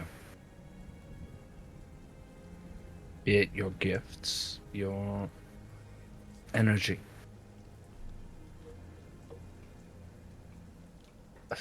Despite you and I and our particular differences, you have always brought an energy about that is almost infectious. One that belies your years.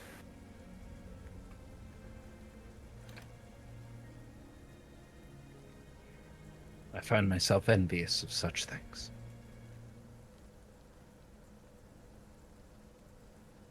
And the truth is that you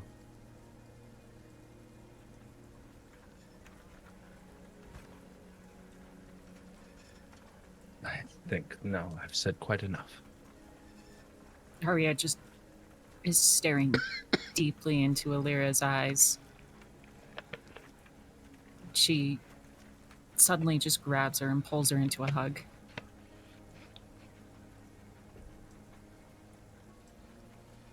Thank you.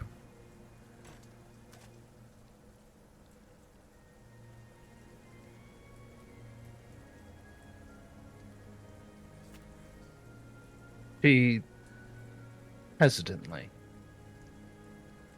places her arms around Arya. You never need to thank me. You never need to ask. The honor of the service is mine.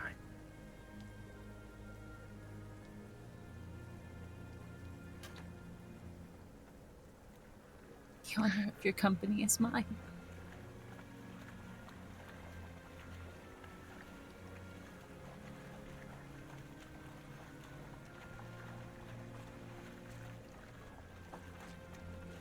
But she releases Arya.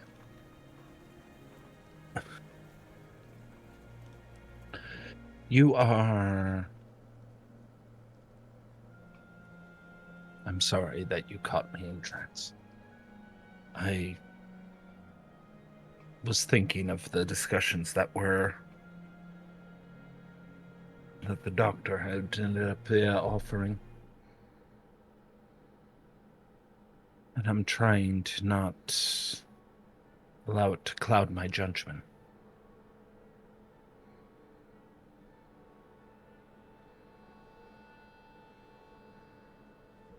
But I'm at a loss. Truthfully.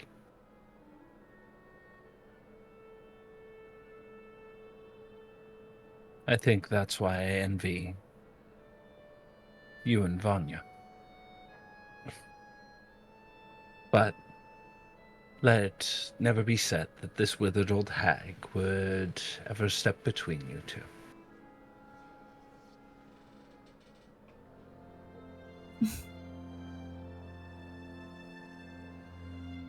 I don't see it like that. Hey Don't there, you? Anne. We're friends. Right?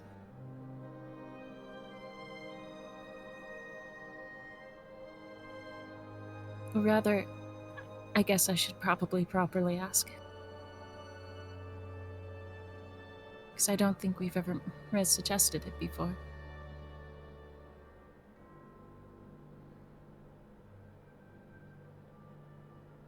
May I be your friend?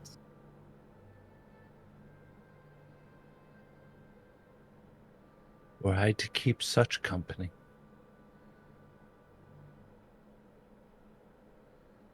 but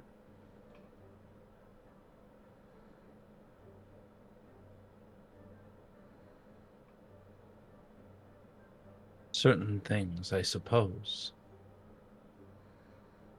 never need to be asked.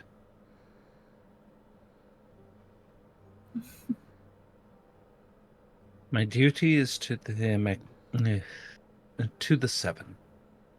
My duty is to assist in your adventures best I can as I understand the world above.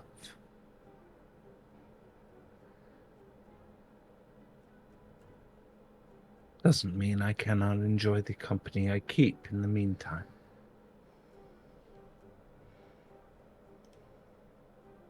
Just understand the importance of the assignment I have been offered. How important it is to me, I suppose.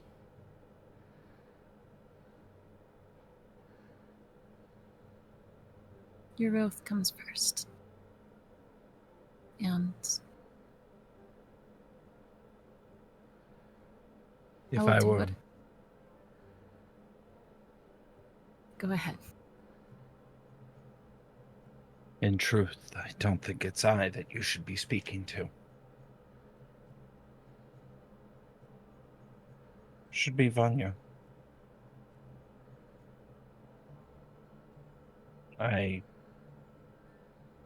Perhaps this is simply me thinking we share anything in common, but were I to do unto my queen what she is to do unto her emperor, I suppose with a heavy heart it would be impossible to lift on my own.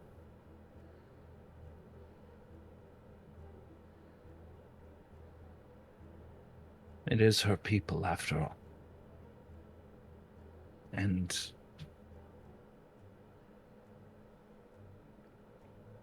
there is no one on this ship that can lift that burden with any degree of ease, or at all.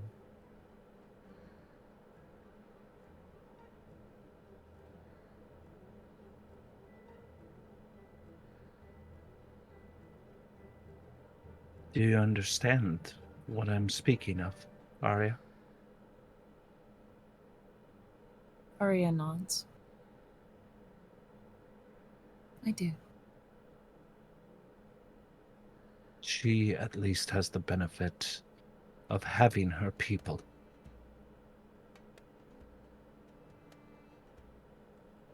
And I imagine she's in great pain whether she lets you know it or not. Or at least, I'd like to believe it pains her. If only to make me assess her character in a more favorable light.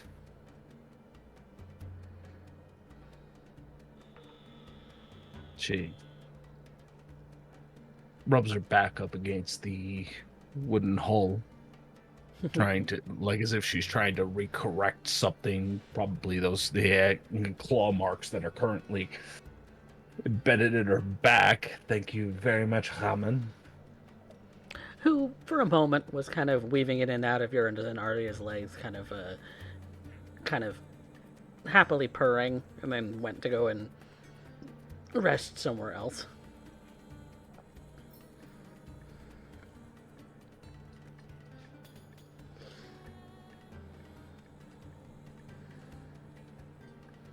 I give Illyria one last quick hug. And with that, I will just turn around and continue on my way to Vanya. Okay. Are y'all walking and talking as you're going to the tower? Well, first, while Arya was talking to Lyra, Vanya would have been digging out her old armor. Mm-hmm. Yeah. I was under the presumption that we haven't even left for the tower at As this of point. yet. We're still on the ship. Yeah. Yeah. You're on the ship right now, but are you, when catching up with Arya, Vanya? No, yeah. Yes. Okay. So Vanya, you've dug out the old armor of yours and have it in your possession now. Yeah, she was waiting on Arya to get done so she could help her put it on.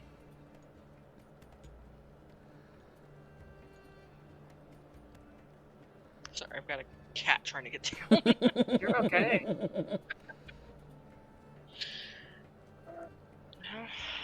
May have to get it refitted a little bit, but it should do for now.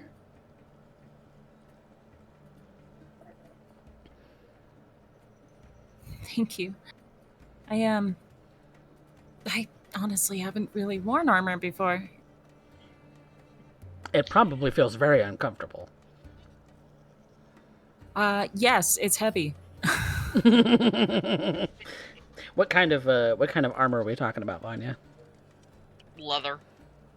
Just plain It's leather? her old leather. Yep, just plain Okay. leather. What is the stat score for that? It's 11 AC plus Dex. Yep. Leather armor added to. Yep. 1. Instead of 10 plus Dex, which is your normal AC, it's 11 plus Dex. Incredible. All right. That's a whole. That's a whole 13. But hey, sometimes the +1 armor on your armor. +1 is +1. +1. Sometimes a +1 on your armor counts. God, I miss Rune, who had could have gotten to fucking 28, 30 armor. It's true. But also keep in mind that does mean that mage armor will not work for you so long as you're wearing it. So if you have mage armor as a spell, you might want to consider switching it out later. I do not have it. I have been literally raw dogging it this time. Yeah. All good. Well, with it now fitted, it does make it much easier that it is designed for a woman's frame. So it's fitted in all the right places, just has the straps to adjust, the cords to adjust, just to get it fitted right. But otherwise, it's a mundane leather armor. And so, you all are free to go about walking and talking as you see fit. If you do any walking and talking. Yes. Arya is going to stay close by Vanya. She's gonna take her hand in Vanya's, intertwining their fingers, and continue to walk. And she's checking curiously on Vanya, and trying to read her expression, trying to gauge where she's at. Where are you at, Vanya? And are you trying to hide it? She is definitely unnerved by the talk with the doctor, finding out that, according to him, there is no way of undoing what has been done to her brother and other soldiers. She's also still concerned about Arya's wound, amongst other things. And yes, she is trying to hide it. Go ahead and make a deception roll. Arya, make me an insight.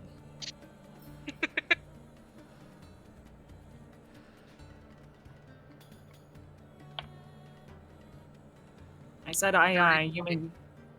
Oh, fuck!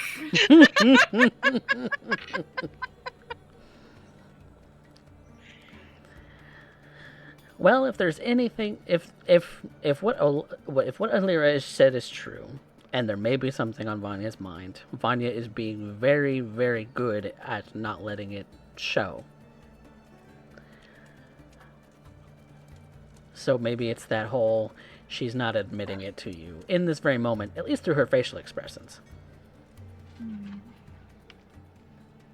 I am In gonna. fact, she did take extra time to make sure the armor did fit.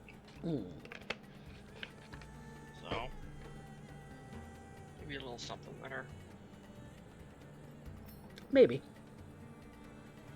Nothing stopping you from, of course, acting upon what Alira said. You just can't see it on Vanya's face. She's not showing it.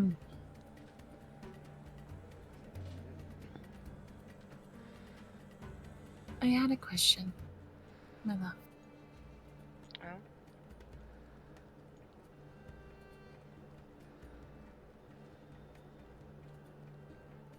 Well, Lyra pointed out to me something that I suppose I struggled with really comprehending, but this is your nation and your people and your brother.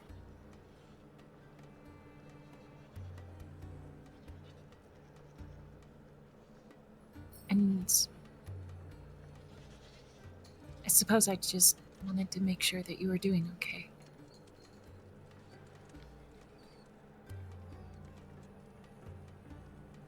you can feel her tense up a little bit. Maybe it's not so noticeable to anyone watching the group walking by.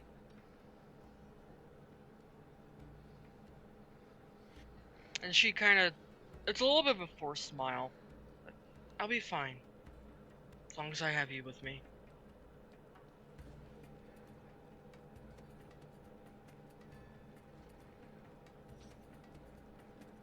Even so.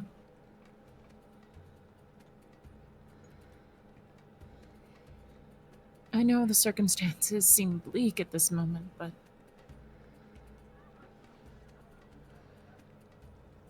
I don't believe for a second that there isn't no option.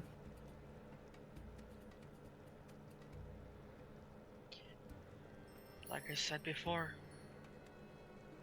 I've seen too many impossible things to not believe in the impossible right now.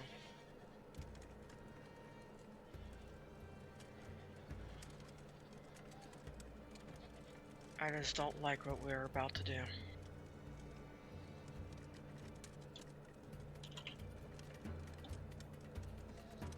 But that is something probably left for talking back on the ship.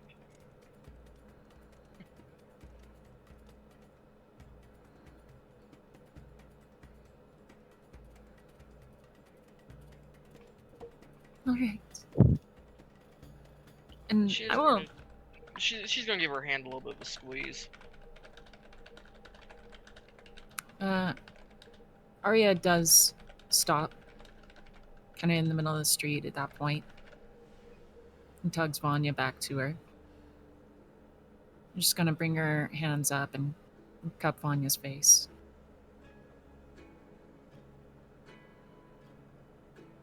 I want you to know, if you're afraid, or if it hurts, If there's anything that troubles you, I am with you.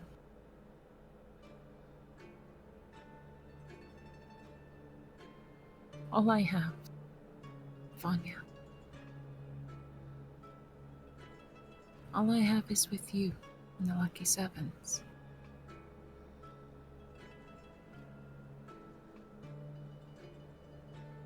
And everything that is left of my past, my life, my histories. Most importantly, what was left of a love, the greatest one I ever had lost, is now in you. Greatest love of my present.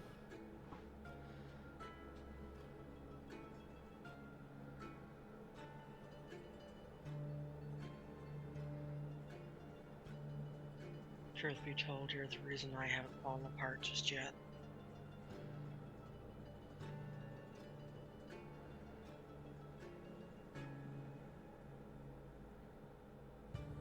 Arya's eyebrows furrow, face twist.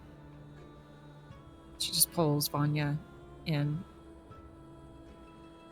gives her a tight hug. She brings her palm up to cup Vanya's cheek, gives her a gentle kiss. Remains there to look into her eyes.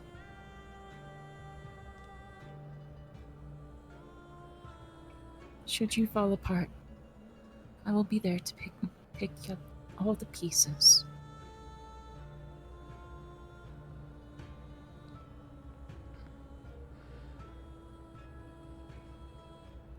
I will bring you back together. Anything for you.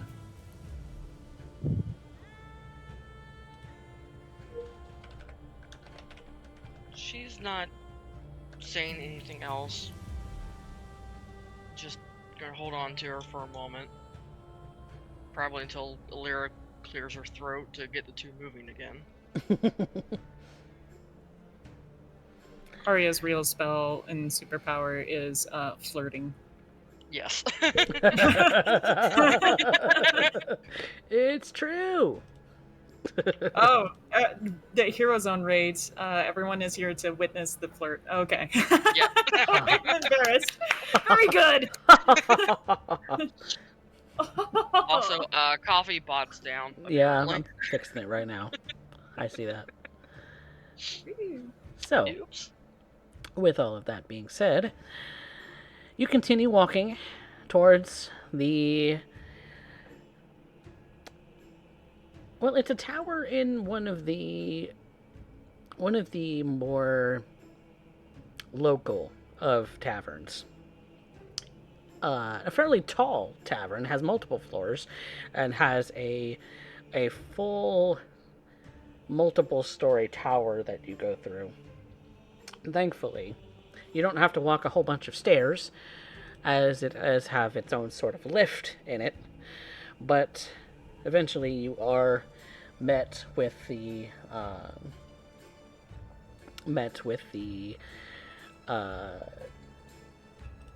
met at the base with Cypher. Ah, you've arrived. You're looking better. Oh, well, I should, as things have actually gotten a lot more interesting. You could say that again. Well, lead the way, Professor. Yes, Looking forward to meeting this friend of yours. just bear in mind, she's a little eccentric, but is a good source of information, because I do believe that you're on your way to Oct. Is that right? We are indeed. Fantastic. All right. Well,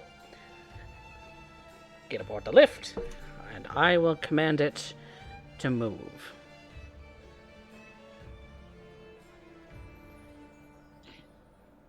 They board. We do Oh. indeed. All right. And as the three of you, together with Cypher and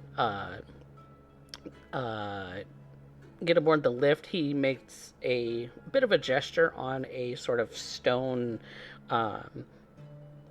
sort of attached portion to the lift. He makes a gesture on it, and it starts to ascend the multiple stories up. It's probably about 10 stories before you reach the base of the sort of penthouse suite, sort of a room that this tower houses, which has one flight of stairs from the elevator room up to the main chamber, in which you do see that Selter is there with a halfling woman.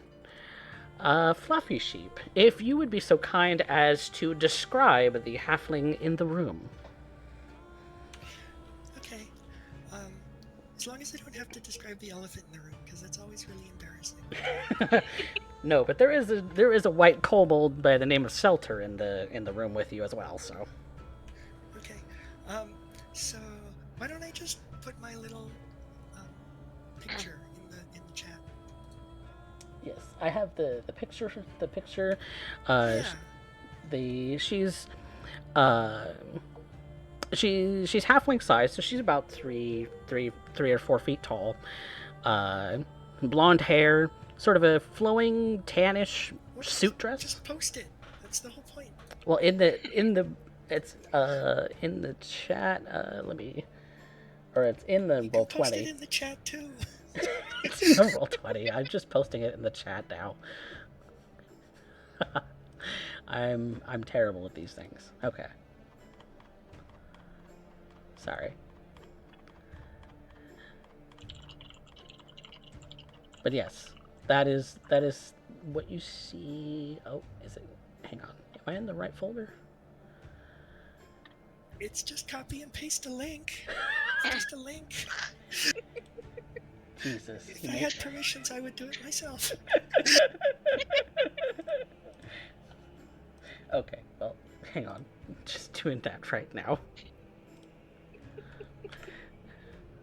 I feel bad. Okay, here we go. There. Now you have it. I was describing it for the audience because the audience can't but see look, our I roll got timed 20. out. Just copy that. Okay, I got it. We're good. Okay, so she's super cute, and she's just about 3.5 feet tall. She has a little brown skirt and a little hair bun that's disheveled but just the right amount of cute, and she radiates magic in a certain way that's hard to quantify. Sometimes you might think you see a bird out of the corner of your eye, but then you turn and look and it's actually just a book.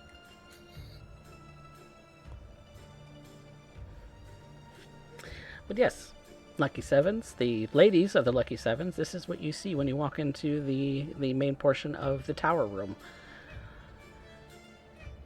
Hello It's there. a very nice Hi. hotel room. Go ahead. Then I turn to Selter. I say, were we expecting them? Oh yeah, chicken nugget. Oh, good. I'm a little confused. I have teleport lag. Oh. Well, that makes sense.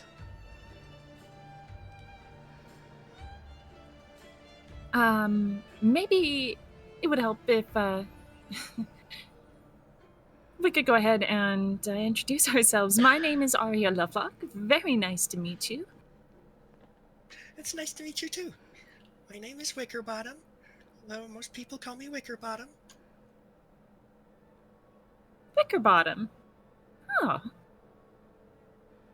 That's a lovely name. It rolls Thank off you. the tongue. It really does. That's why I picked it. Arya just shrugs like, I didn't realize he could just pick names like that. I mean, you can never have too many of those. That is for certain. My name's Vanya. Good to meet you also. What do you do here? Well, I suppose we'll have to leave that up to the professor to... Oh, well, yes. I was meaning to do the introductions myself, but it seems that everyone was talking already. So that is my mistake. Yes. So, the Lucky Sevens are the adventurers that I have been overseeing for the last few, months? Years? I have trouble keeping those straight too. It seems like it's only been like a week, but it's actually been like 5 years. It has been 5 years since we last saw each other,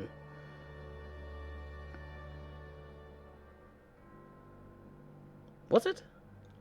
I lose so much track of time.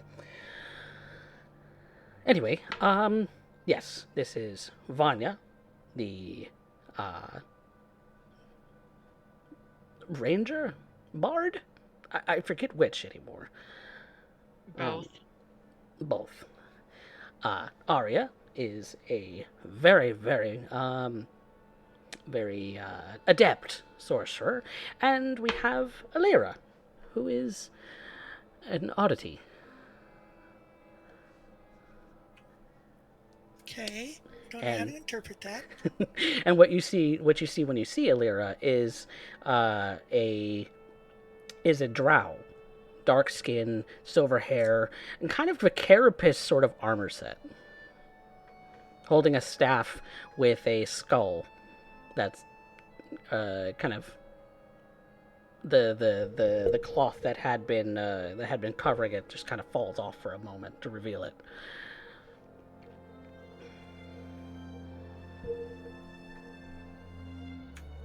Okay, that's good to know. Does it look magical? The staff, not so much. But the drow does, okay. Well, you've probably never seen one before, so that would probably be a safe assumption. Actually, that's probably true. I probably haven't.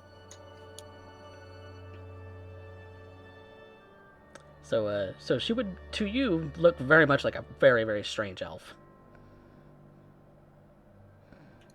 That's okay. Wickerbottom doesn't really like elves that much. We've talked about this. It was a whole minor plot point in one episode in like 2021. But then Cypher looks towards the rest and says, "So this is the professor of that authored that book that I recommended to you. She's the foremost expert on anything going on in Oct right now." Well, not everything. I'm not really that involved in the politics. Mostly just the flora and the fauna and the fauna. Yes. The fauna is what we call the magical fauna, which is most of the fauna. Yes, indeed. And it's a very magical place. Yeah, it really is. So, I don't know how much you know. Who here has ever been to Oct? Raise your hand. And I raise my hand. Cypher raises his hand. Selter does too. I'm still discovering the rest of this world. Oh, well, aren't we all, really, in a manner of speaking? Most certainly. Haven't had the pleasure of going over the mountain range just yet. It's alright. It's not actually all that pleasurable. Sometimes they say getting there's half the fun, but that's not really true with Oct, to be honest. Getting there's not fun at all. That's why I teleport. Oh. Okay. Well, seeming as we're all tourists, am I to assume that we're taking teleportation? Oh, we certainly can if you want to leave your ship behind. Ooh. Well, the boys are on it, so no. We shan't leave the boys behind. We shall You not have a leave the ship? boys. I remember. Well, we had a couple of ships. One of them was fun. It was like a ferry, and it went not like a ferry, but like a ferry, like a ferry, and it would take you. That was actually kind of like a ferry also, and it would take you just all around Nezamaska, like it would just went around in a big circle. And we had that boat for a while, and then we had a flying one. Selter actually was the one who had that one, and then we had a different one that we took over for a little while. We've had a lot of boats, and actually none of them could teleport, so I'll stop talking. I'm still trying to get that back into operation here, Chicken Nugget. Don't you need to be going out and me like that? And then there was the one that we had a wedding on. That one was fun. I look at Cypher scrupulously. He's just kind of smiling. Just kind of standing there smiling, kind of with his arms behind his back, kind of looking proud of himself. To which I then turn to Wickerbottom and I just kind of like shrug. So, am I to presume that all of these were purchased, or you say takeover is definitely not by any legal means? Well, it was really more of a metaphorical taking over. Okay, all right. I'm very used to. Half of our crew are pirates, so. Oh no! I was never involved with pirates. Okay. Well, only one of our crew is pirates, but he's decided that he's mostly all of the piracy. Complicated decision making on that part. Okay, all right. So you've all led a very wealthy, prosperous life. Really, Selter's the wealthy one. She's the one who's, most interested. I mean, you're not wrong.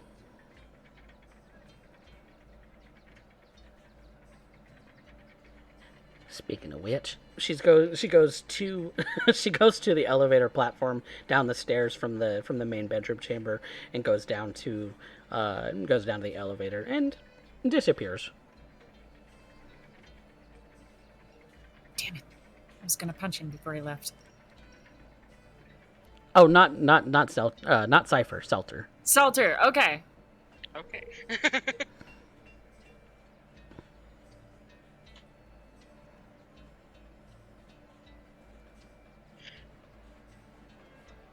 Well, So, I suppose you all have questions. That's kind of the whole point of all of this. Mostly. Yes. Mostly, how do you two know each other? Oh, What is this? we've been acquaintances for many years now. yeah, many years. We were collaborators. I helped the professor work on some of his academic research, and he helped me do research into some of the origins of some of the creatures in Act, and other places too. I'm a specialist in Act, but it's not only Act. So we've worked together a lot. I think we reinforce each other's strengths. Yes, exactly. I would exactly say the same thing.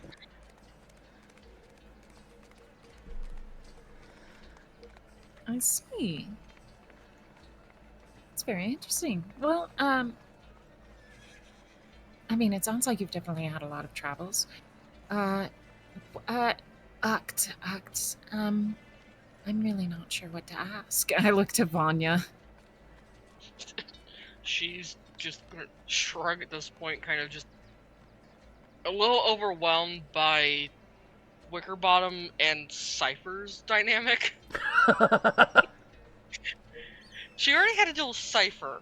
Adding in Yes. Wickerbottom is a whole new level for her. Arya's just thinking to herself, like, oh, they fucking.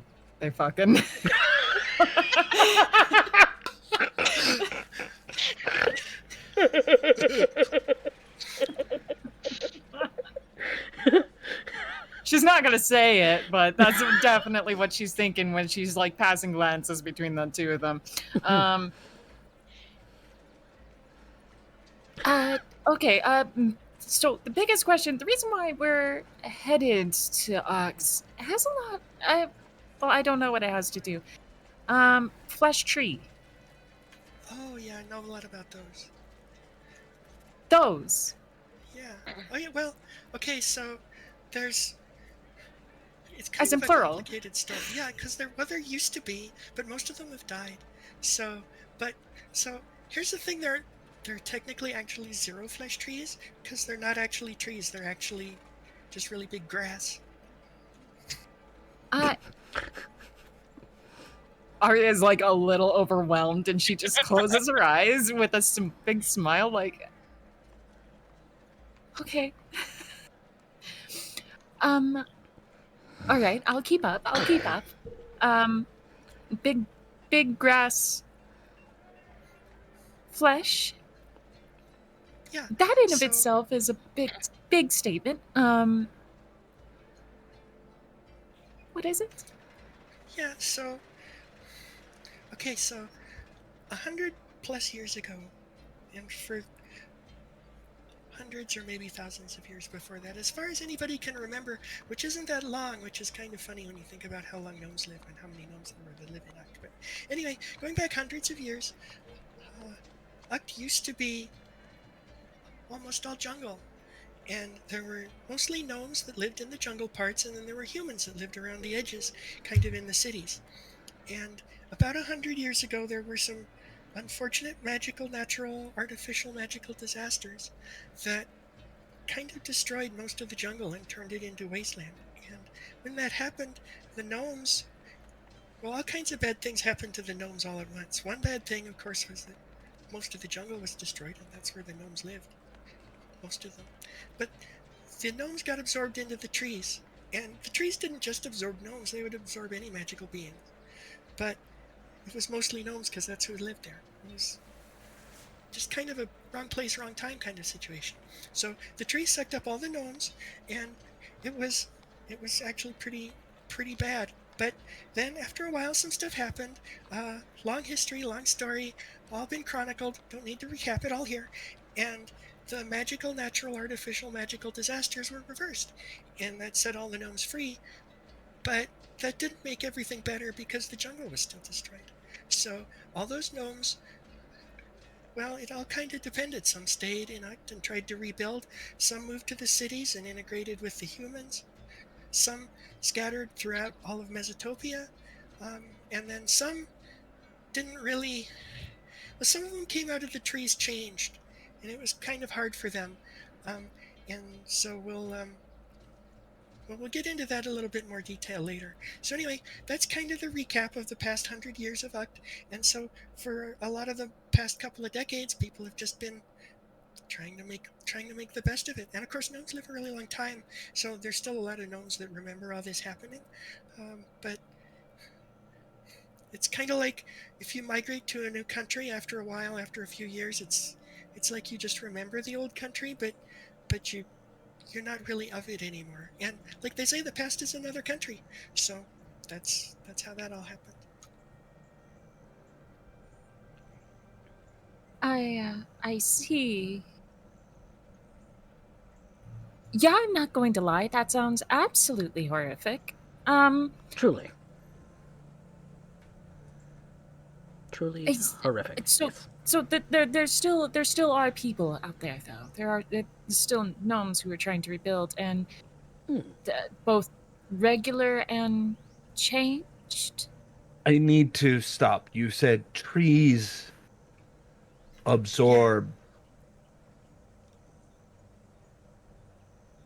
Why didn't anybody warn me about them? I've been climbing them since we ended up getting up here. No. I think these are not. They're grasses. At any point, I could have been absorbed. And no one thought to tell me. But I think it's regional. It's regional, right? And I looked at Wickerbottom. Yeah, well, regional if you mean just in Uct, pretty much, yeah. Because it didn't really go on the outside the mountains. I think the mountains kind of served as a barrier. A bit of a natural barrier, As mountains yes. do. Yeah. It's like kudzu. Kutsu? Cypher says very curiously. Oh yes, kudzu, katsu. It's a type of vine. It tends to restrict. Yeah, that's not the point. It used to be everywhere during the Dragon or Draconic eras. Yeah, that is a good point. One of the good things about this is that it did kill most of the kudzu. I think that's definitely a very small silver lining, all things considered, but yes.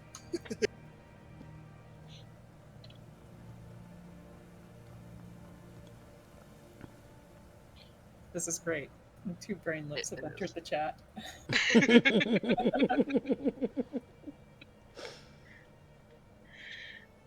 Okay, so trees absorbing gnomes. Gnomes set free. How many flesh trees are left? Well, again, it's technically grass, so in that sense, one, but also in that sense, like, I don't know, tens of millions, because there's flesh grass now. The flesh grass is kind of tough because, like, a tree is really big, and a tree can absorb a whole gnome or a whole elf, or even one time a whole human who was particularly magical in her own way. She was one of my very favorite companions, and she got absorbed. Anyway, but she was okay in her own way. Anyway, moving on. So the trees, evolution happens, and the trees evolved back into. They started off as grass, turned into trees, and then they went back to grass. Now, a grass blade is really small. It can only absorb like the soul of like an ant, maybe, or maybe even, I don't know. What's the next thing up from an ant? Maybe a beetle could be absorbed by a blade of grass, but not a whole person. Even a little person like me is too big to be absorbed by a blade of grass. So it's more like, well, you know how there's wild magic zones, dead magic zones. Well, these are like wild soul zones. So if you go into a space like that, it tugs at your soul in a very unpleasant way. Oh, so it doesn't just physically eat you, it spiritually? Yeah. Well, yes. Yeah. When the flesh is absorbed, and in the case of these trees, even their souls were being absorbed. Back at the start of all of this. Oh. That's... I think I'm gonna puke. That kind of... Arya just leans against a wall and is like so overwhelmed with this information. that explains so many fucking issues now.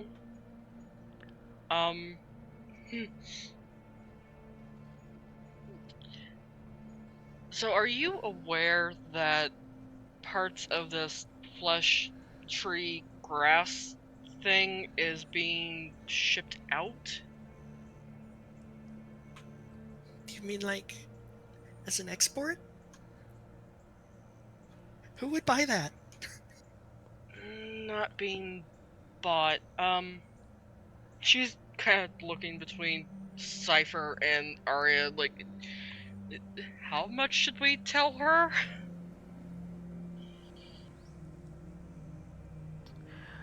Well, to fill you in, Wickerbottom, it seems that the Grioran Empire has been taking specimens from the tree in the center of the wasteland and experimenting with it. It's one of the reasons why I wanted them to meet you, in that since you are the prevailing expert on things going on there, you might be able to prepare them for what to expect. So, are you going to like break into their research lab and destroy the specimens, or do you have something much more dangerous planned? It's not necessarily what we have planned, it's what we are planning to stop. So, their experiments have been involving fusing our own people with portions of this thing to, give them some kind of magical ability. Quite terrifying, actually. Did Cypher tell you about the wounds he had recently? I hadn't gotten around to that, actually. Yeah. It's... He didn't actually tell me very much. He just kind of sent me a message and said, "Hey, can you teleport over here real quick?" And so I did. Yes. Well, we had an unfortunate interaction with one of these, we'll call them special operations soldiers, in which case, well, we had him for prisoner on board Selter. And he escaped. But when he escaped, those, well, there was, lasting effects. Lasting effects I haven't exactly ironed out 100%. It's why I can't teleport. Oh, is it? Are the stringy black goopy things coming back? I really don't want that. Yes. In Oh, fact, yes, that! Arya's just gonna, like, show where she was hit with them and, like, pull open her clothes to reveal them. Oh, So, as for the breaking into the research lab, we may have attempted that. Caleb found us and kind of, took I want to say one of the bigger specimens I had and kind of absorbed it. oh no. Mm-hmm. So, wait, did he absorb it, or did it absorb him, or is it like a Spider-Man Venom thing? So Caleb is one of the special ops soldiers who got fused with this thing, and he absorbed it. Or kind of a mutual thing, I think. I don't know. Okay. That's the judging first how we- I'm hearing of this incident, by the way. Because it just happened earlier today. Ah. Mind you, we've been having a terrible day. Yes. We did find a doctor who It's been difficult. was doing this, however. I even got clawed, or had my back clawed open by a displacer beast earlier. How horrid. So, Professor, if the goopy blacks are coming back, is it even safe to teleport back and forth between here and home? I mean, I didn't see any. Usually there's, they're just little, and then they don't. But you never know, because there's some places where they're really bad and some places where they're not, and you could never really predict. I'm not sure what to think now. Now I'm worried. That's a very good question. Because, like I said, I haven't been able to teleport ever since the incident, and so your guess is as good as mine. And I don't like guessing. I mean, I like guessing games. When they're a game, yes, but this is far more perilous than that. I mean, it depends on the stakes of the game, but yes, in general, I would say that's true. Yes. So, if you didn't see any on your way in, then I would imagine that it is less involved than previous. Well, I mean, it makes some sense that they wouldn't. Well, given the that tree and. Well, never mind. we're probably leaving I that mean- behind in the whole story of things. Yeah, I mean, the tree and Uct is dying. It's only just there because it had so much power, it just hasn't all discharged it yet. So, it would make sense if the center is not actually in Uct. It would make sense if the center is somewhere else. Maybe these mad scientists doing their mad experiments. Maybe they're bringing it back without knowing what they're doing. Or worse, maybe they're bringing it back and they are knowing what they're doing. Could Very it be like a Shonaruth cult? Oh, God. That would be very interesting. We don't need a second cult, please no. No more goats. We're already having you- issues with one. You already have a cult? Oh, okay. Well, I mean, Maybe you can get the cults to fight each other, and then that'll be less work for you. You know, that's kind of what our plan is at the moment, but we're not sure how well that's going to work out. Yeah, especially since Caleb is apparently working with the cult we're after. You've confirmed that, then? Not He so was much at the lab. Conclusion? Oh, Suspicion. he was at the lab. That's interesting.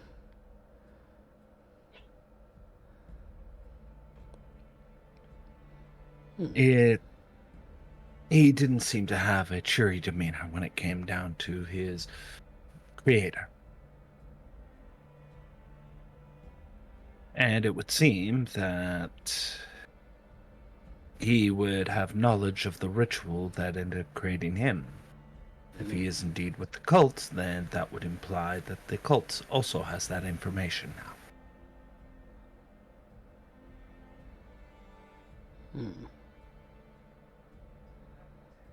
A concern. Very Surely. much. Very much. That means that he's tapped into the gauntlet. I'm sorry, the what? The gauntlet? My gauntlet. I told you my gear was missing. He stole it, remember? What do you- Yeah. What do you mean? It's very special, very magical, and I want it back. You said he tapped into your gauntlet. In context, what does that mean? It means that he has the abilities that I used to have.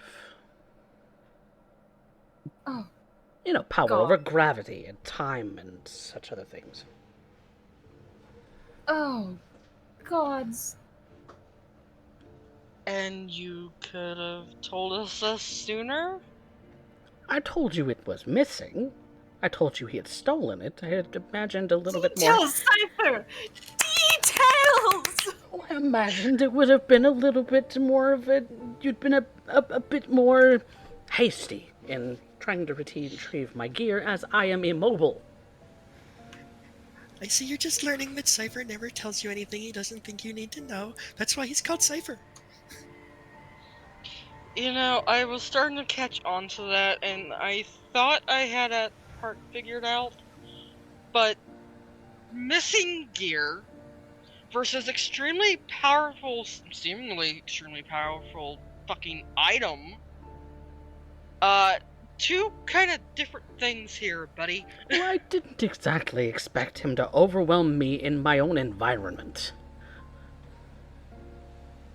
It was inevitable, really.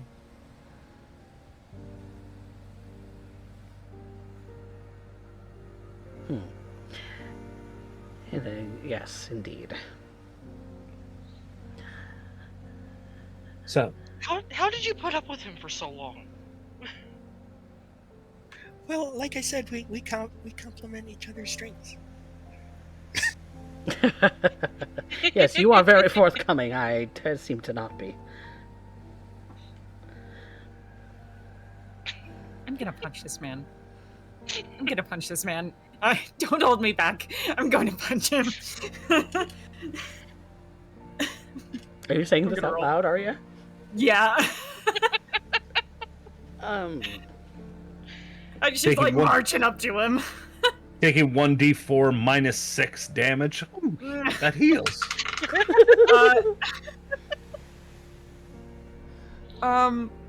Holy fuck. What'd you do? It's a 7 minus 1, that's a 6. Yeah. he doesn't avoid it. It just thump. I'm going to teach you how to throw a punch properly, aren't I? I probably deserve that. I just grab him by the collar and shake him. Like, do you understand the importance? When will you realize the importance of telling people whether or not a toy is missing versus an ancient artifact is missing? Well, I apologize for trying to keep this, more private and personal. We both know Well- Rune would have chewed you out for this. Well, we certainly have managed to make it more personal. And when you say Rune's name, he kind of just looks down with a bit of a somber face. No, don't give me that.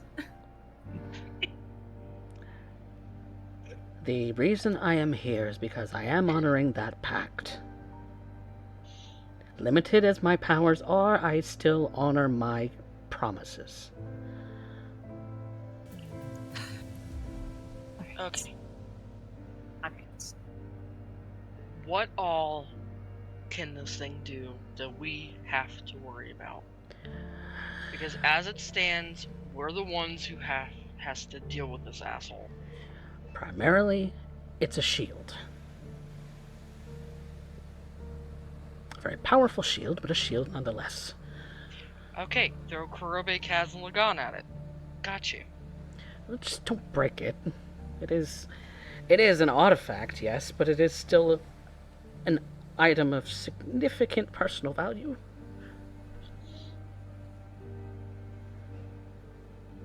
I can try to tell them not to break it, just to aim at him. You, however, have seen these three fight. Yes, I have. They are ruthless to a T. And they are likely the only ones who can get through it. Yes. So, he has that available to him. And not to mention any powers that he has gotten from this thing. We On top did, of his however- existing training as a soldier. We did question the creator of this little project. Oh, I bet that was interesting. It was terrible and a pain in the ass, and I never want to do it again. More of a pain in the ass than dealing with you is.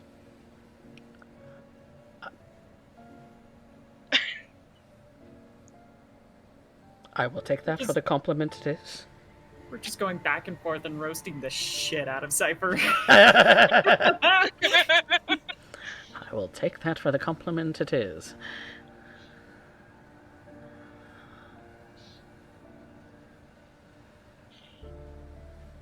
According to him, there is no cure for this process. Hmm. However, again, just that could be his words, that could be what he's found out so far. I don't know. I'm not that bright. He has apparently been monitoring every one of his projects, though. This is how we know where Caleb is going to be.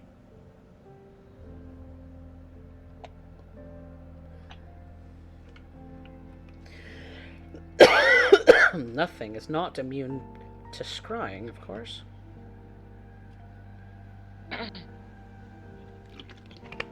Oh, that most everything can be scryed upon, I suppose is how I should word it. God damn, I just closed that document too. Find it. According to him, there is a way to kind of immobilize these soldiers, but it's only usable by him. Which is further concerning considering he tried to when Caleb was in the lab. Well, that's It convenient. failed. Very inconvenient indeed. According to him, it is their name. And like I said, it kind of failed in the lab.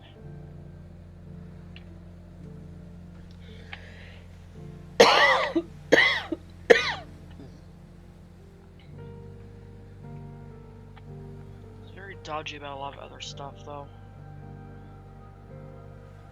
Stuff that we couldn't pick his brain with. Did you literally try to pick his brain? Doctor came to no harm. I mean, At there's least- magical means by which you can do so. I unfortunately do not know them. Lagan was busy getting supplies for Arya Hmm. because she has suffered the same sorts of injuries you have. Hmm.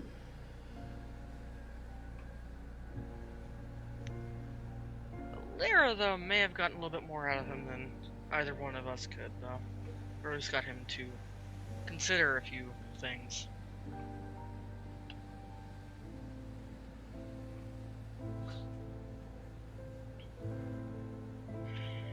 But that just about sums up how our day has been so far.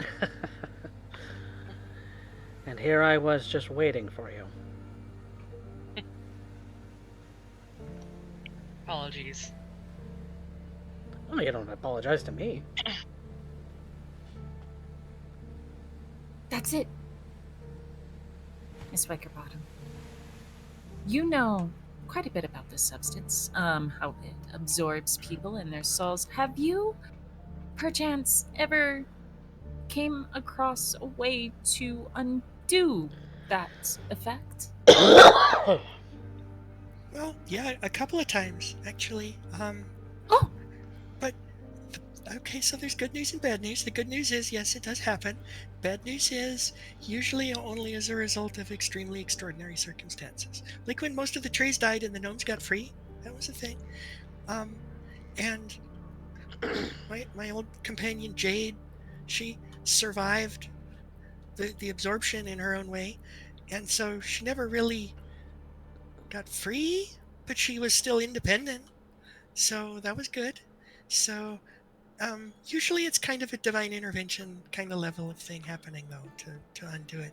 So um, I feel like this Caleb fellow is probably tampered with forces beyond his control, as one does, and um, it's probably not going to turn out well for him. So I think really the right approach would probably be at this point to contain the damage, and that's what we did in Octwell. Not me personally, but the Empire, well, the local Empire at the time. They built these big concrete structures around the trees just to wall them in, and then when they were walled in, they couldn't absorb anybody else. And it was kind of a temporary solution, but it worked for a while. I think most of those structures are still standing, if I'm correct. Well, I mean, it depends on what you mean by standing. Oh, yeah. I mean, some of them have been destroyed, not all of them. It doesn't matter as much now because the power's gone out of it. That is true. And it's all just wasteland anyway. She said sadly.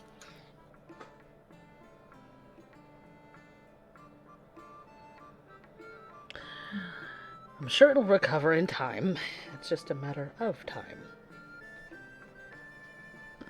extraordinary circumstances. We've been saying that for 100 years.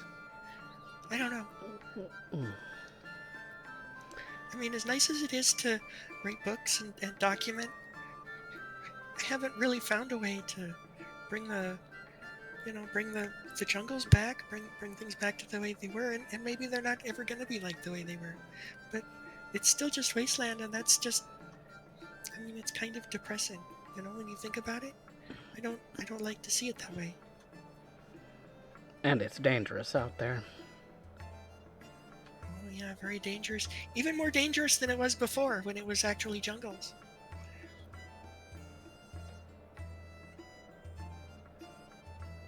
I mean, other than the soul-sapping flesh grass, what? Yeah, there's that. How has the fauna, Funa? Yeah, Funa's the magical fauna. How have these things been affected then? Well, so yeah, there's a long story there. So in a jungle, you normally have all the usual jungle things. You've got your crocodiles, and you've got your pythons, and you've got your wangdoodles, and they all, well, a lot of them have become undead. So, and some of them have become abominations. I don't know, maybe. So we have this animal. It's called a snozwanger. Do you know anything about snozwangers? I have no idea. Cypher just nods knowingly. Yeah, but that doesn't actually tell you whether he knows anything or not. It's true. He just nods.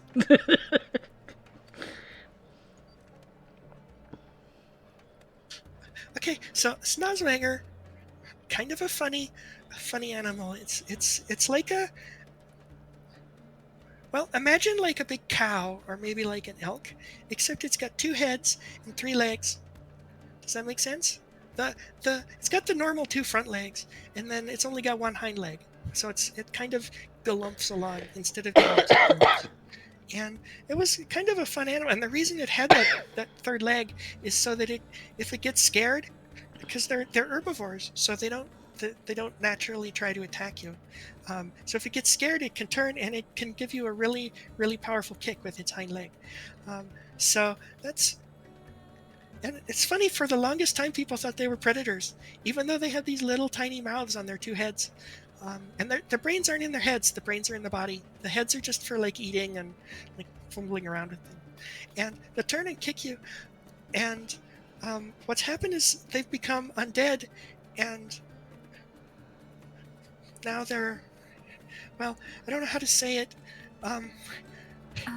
The old myths turned out to be true now.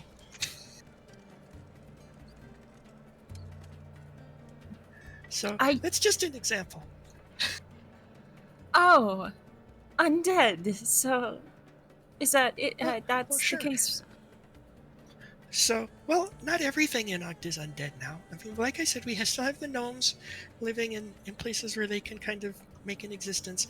And now what's happened is some of the gnomes, it's mostly the ones who didn't come out of the trees whole. Like, some of them came out just a little changed. And I was lucky. I was never in a tree. Well, there's never really. Well, I think they don't eat halflings, just gnomes. So obviously, I was never in a tree. But some of my gnome friends were, and some of them were lucky enough to stay out. But the ones that came out at the end, and I don't know if it was the ones who were in there the longest. I mean, we've done the studies. We never really came to any conclusions. But some of them didn't come out well, and those have gone mostly underground. And I mean that literally and also figuratively, because they're not as sociable and outgoing as the rest of the gnomes. But also they're literally underground. And I think they're doing that just to...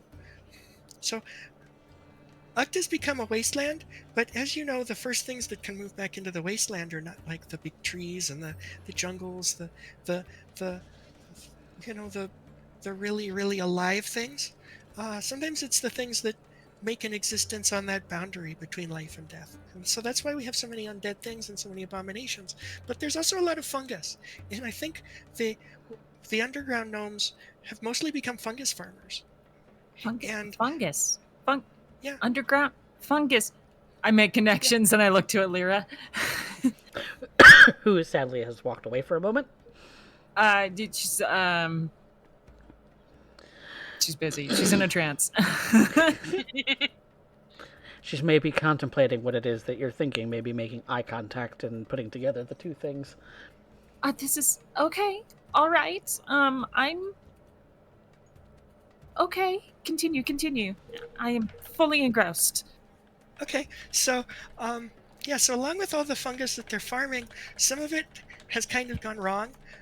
So there's a new animal called a hornswoggler. Do you know about hornswogglers? Do I know about hornswogglers? Sorry, cat made a mess. I had to go deal with that. Fair. Make a nature check. Hey.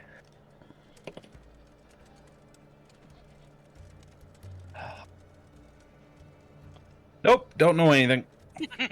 Maybe it's the name, but maybe if she describes it, it might jog some of your memory. Yeah, so hornswogglers are... So we used to have... I don't want to call them dragons. They're more like drakes, you know? So they ground oriented, but they were draconic. But anyway, after the biosphere was destroyed and everything started moving underground, they moved underground too, and one thing led to another, as things do, and the dragons became infected, I guess. Well, I don't want to call them dragons because they're not dragons, they're drakes, but they became infected with this breed of fungus, and now they've kind of fused together. So what you have is effectively it's like a fungal dragon. It's got these little tiny wings that are useless. They're like the eyes of a star-nosed mole. That's how the wings are now. And anyway, it's like a big fungal dragon.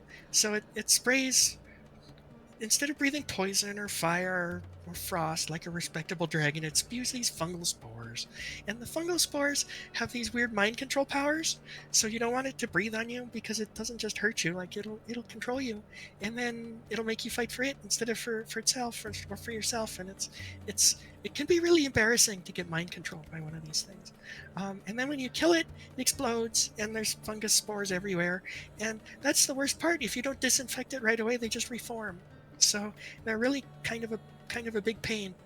And so anyway, yeah, that's the sort of thing that you'll run into in the underground out there. But it's not, I don't want you to feel like it's a mine. It's more like a big burrow. So it's much more like they're just trying to live down there. They're just trying to grow their fungus and their it's kind of pretty looking because a lot of it is luminescent. It's really kind of nice, but it's only nice if you live there, I guess. For everyone else, it's only nice to visit. I've been there a couple of times, in disguise, of course. Just slip by the defenses. They're not really that... It's kind of funny, they're not really that strict about the defenses. They don't mind if somebody sneaks in because nobody but them wants to live down there anyway. So I guess it feels homey to them. It reminds them of being inside a tree, I guess, maybe. I don't know. It's hard to talk to the people down there.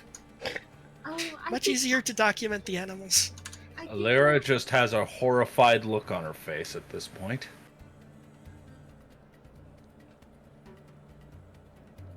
Kind of sounds like home, Alira.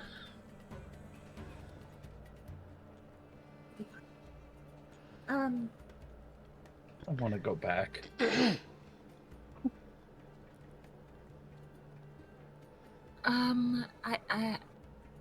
Oh gosh. All of which are documented in her book, by the way. Cypher says. Oh yes, you could definitely read my book. I have popular books and scholarly publishings. Of course, the scholarly works are much more thorough. I can definitely keep that in mind. Sounds like that's definitely something we're going to have to read. Yeah, just stop by the university in Uct. We have all the papers in our library there. I mean, I wrote most of them, so, Of course we would have copies. Speaking of, so you have a ship. Are you planning to sail, like, all the way west around through the Great Ocean and then back in, like, by Mezamaska and the Dragon Graveyard and finally come back to Uct? Or are you going to leave it behind and cross the mountains on foot? Or what are you planning to do? Well, we were informed that you knew a specific route through.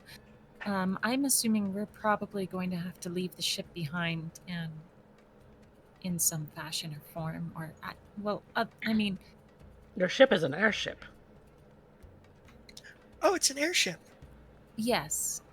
Well, it can sail both land or both air and water, just not yes, land. It's a convertible, yeah. Oh, that's nice. You can put the top down, enjoy the sun and the wind.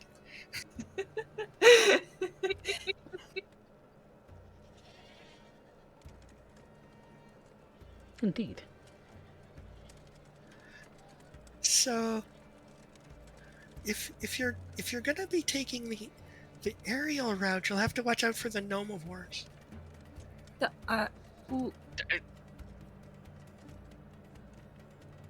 what? The Nomavores. Well, you know about the Manowars. These are the Nomavores. Okay.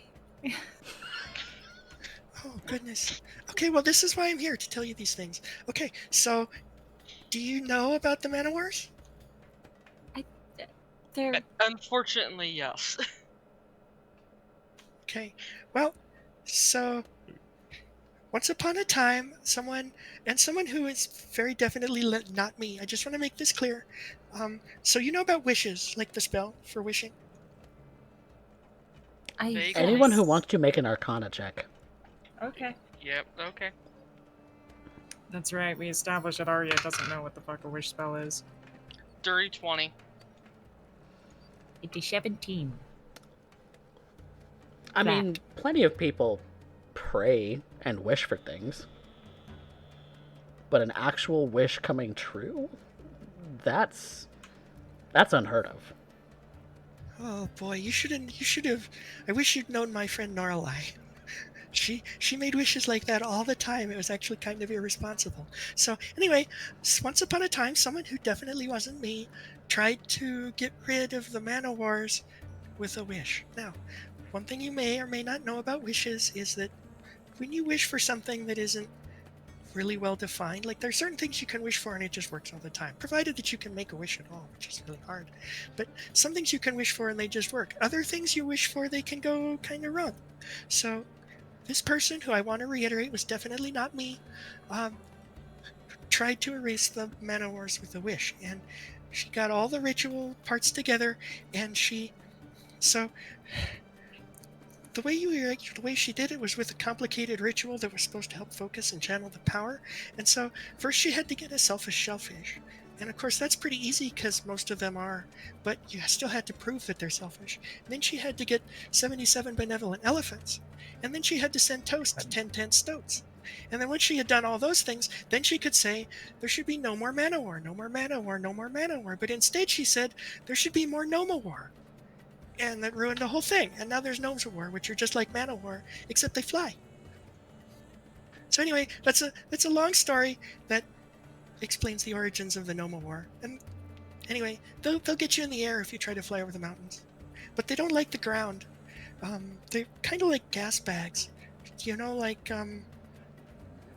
they're kind of like they're kind of like jellyfish, you know, but they float in the sky because they're, instead of like jellyfish who are filled with water and they can just kind of float up and down in the water, these are filled with like a lighter than air mixture of gas, so they can float up and down in the air. And they, yeah, that's how they work.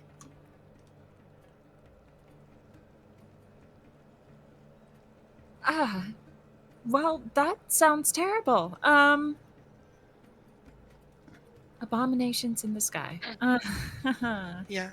They're yeah. bad enough underground. Should be relatively easy to pick off with arrows. I hope. Well, fire arrows are the best because they're filled with hydrogen. You can do the math.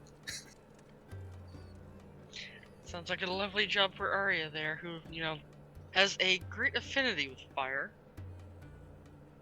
Potentially too much. Oh yeah, I know all about that. Speaking of Man of Wars, it does remind me. We should have Lagan make more of that psychic hand grenade thing he made before going over.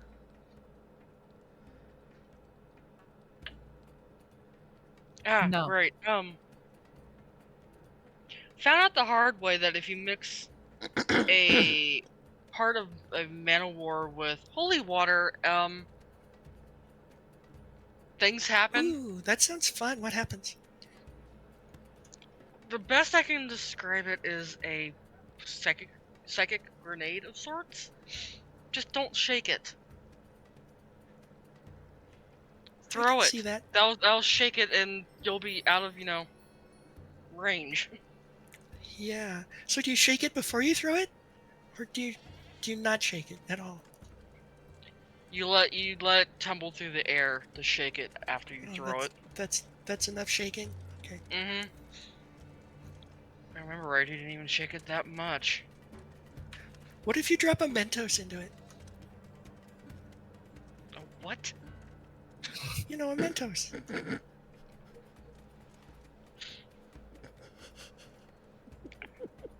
I unfortunately have no idea what you're talking about. Oh, that's a real shame. We're That might be a we're gnomish not there candy. yet. Yeah, it's gnomish candy. They're really fizzy, and if you put them in something else that's also fizzy, well, there's just fizz everywhere. Hmm. You were gonna say something, Arya? I was gonna, I was gonna say we're not well educated. We're not academically educated. Only one of us who would be is unfortunately not here. At least I think he would be. He certainly seems smarter than the rest of us. Who? Kaz. Ah. He's certainly quite wordy.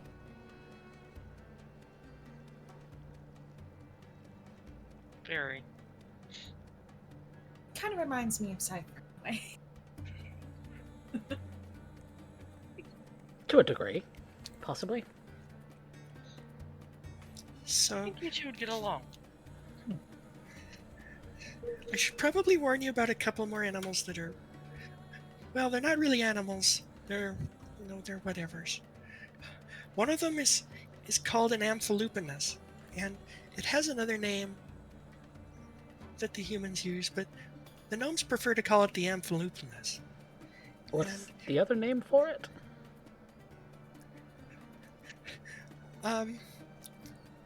We're not sure.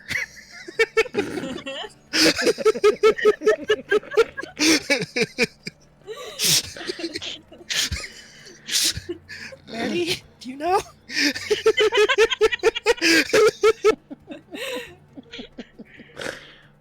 But yes, there's plenty of dangerous creatures out there. I'm sure that we can get a very, very detailed log of that in your book, of course. But Yeah. So it's basically it's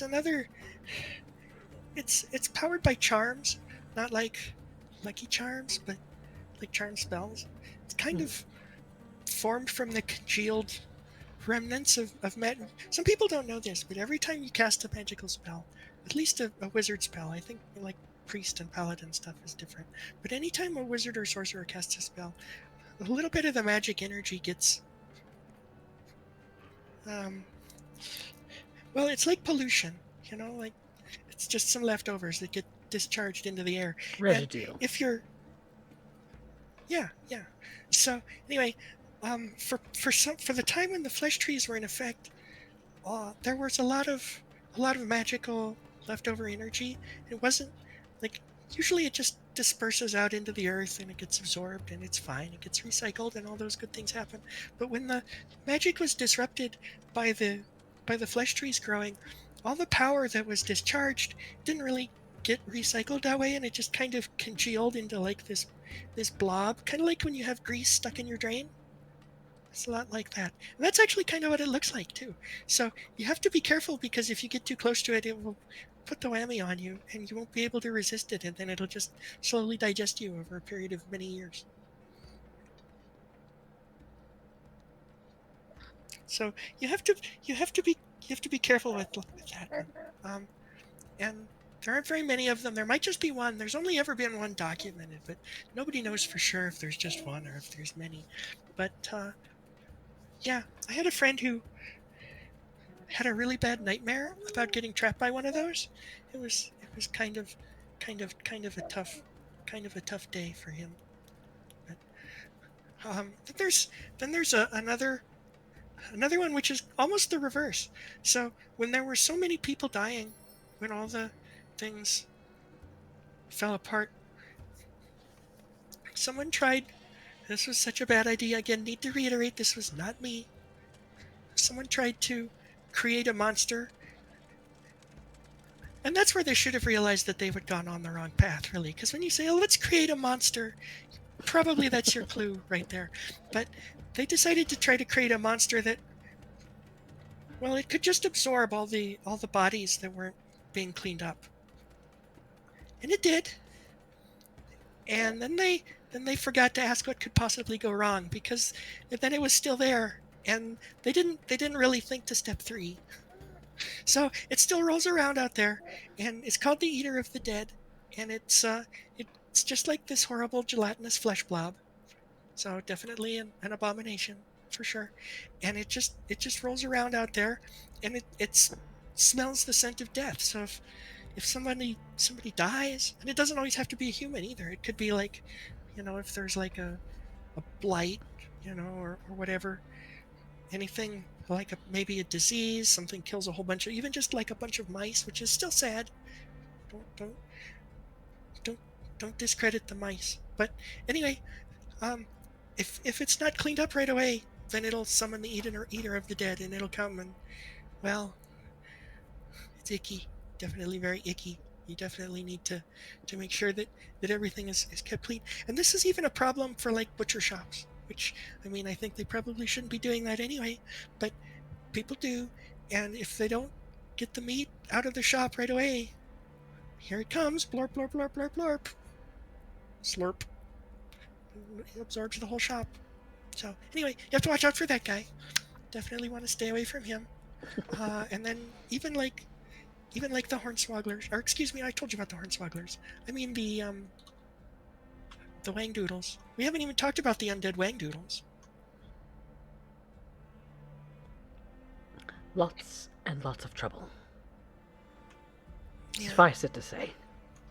Certainly sounds like a land of nightmares. Oh yeah, so many. That should be interesting, to say the least. And we're going right into the middle of it all. That is where the tree is. Yes, that's going to be very dangerous, and I'm sure that you all will be fully prepared. What could go wrong? What could possibly go wrong? And that's how you get the Eater of the Dead. Well, yes. It had a duty, I'm sure, and it just kept doing that duty until such a time that it expired, but it doesn't. Yep, and then the whole universe was paperclips. Out of everything that's been said, I only have one question, most pertinent. What's a paperclip? A clip that holds papers and parchment together. There's plenty of them used in the libraries, actually.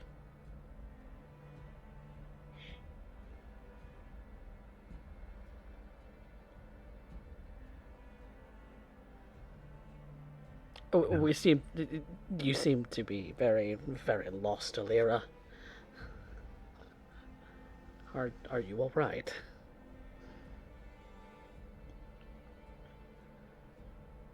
I think all of us are a bit lost.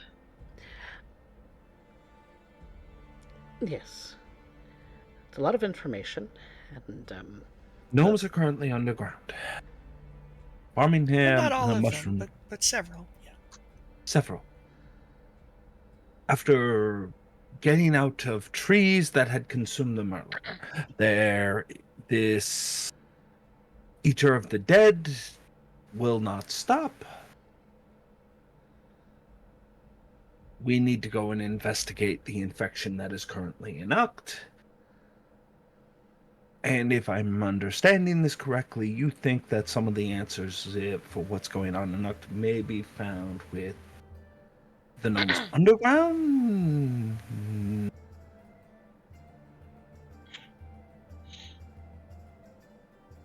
Oh, and I forgot to tell you, a lot of these abominations are immune to scrying, which I find extremely frustrating.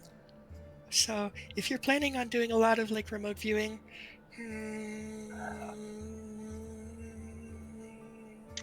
Well, I don't think any of us here are currently capable of it.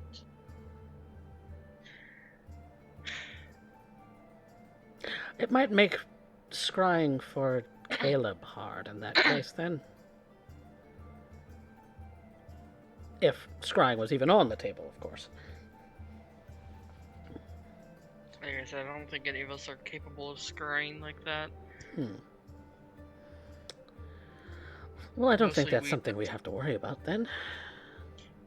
Mostly we just go off from information, clues. Suffice it to say, a lot of the creatures that you'll run across will try to tamper with your mind or beat you senseless. So be prepared So for the either. usual. Yes. Well, Got it. more than the usual. I mean, we did take on a large mushroom queen before who was trying to do that very thing. So, yeah, we might be prepared ish. Definitely Don't know. keep your guard up. Be very vigilant of the kinds of things that kind of errant thoughts that might have run through your mind. We're no strangers to that either. Good. So I mean, think you'll be more than well the prepared. usual. Well, I mean, I some of assume you it's tend more- to oh, how do we even put it? Border on the edge of chaos, which normally I'm a fan. However, must be a lot like when Rune picked that flower out in the wild magic zone Ah. in the desert. yes, there are plenty of those too. Joy, just what we need. Yes, the landscape is chaos. That's why it's a wasteland still.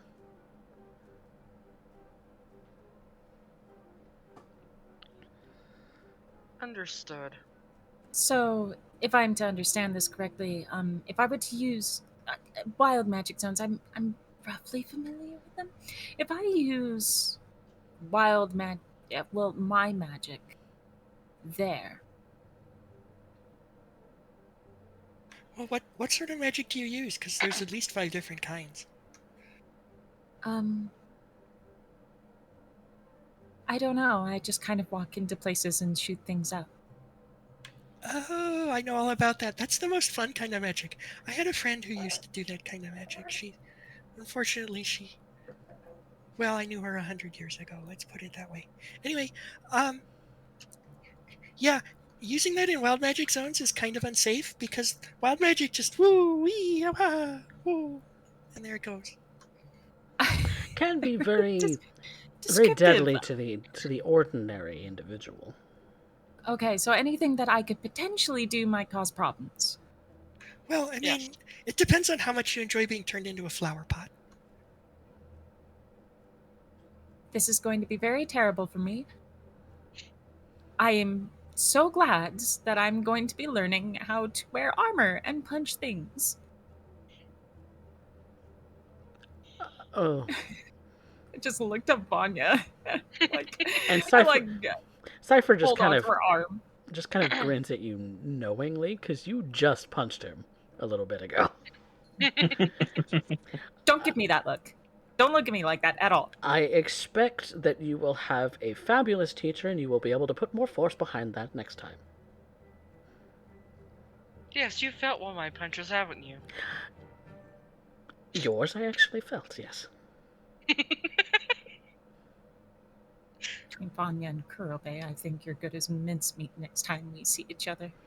I just I have give the been. I'm watching you symbol at him. I have been incredibly helpful in the entirety of our relationship, Miss Arya. I do not know what you're talking about. I just it continues to glare at him like. I may have made some choice decisions. However, it has always been for the benefit of the Lucky Sevens.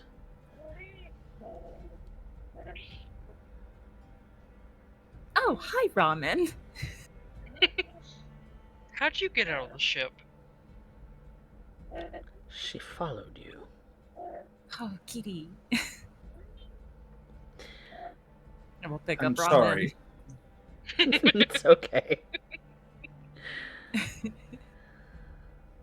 Baby. I will contain her to the best of my ability. I just now see where the cat is laying on you. Aw. Baby. Okay. They can Alright. be potentially pinned for hours like this. Depending how long she wants to sit there, yes. But now that you have an idea of what you are facing, what the landscape is like, what you're up against, well, I guess the next question is, where to?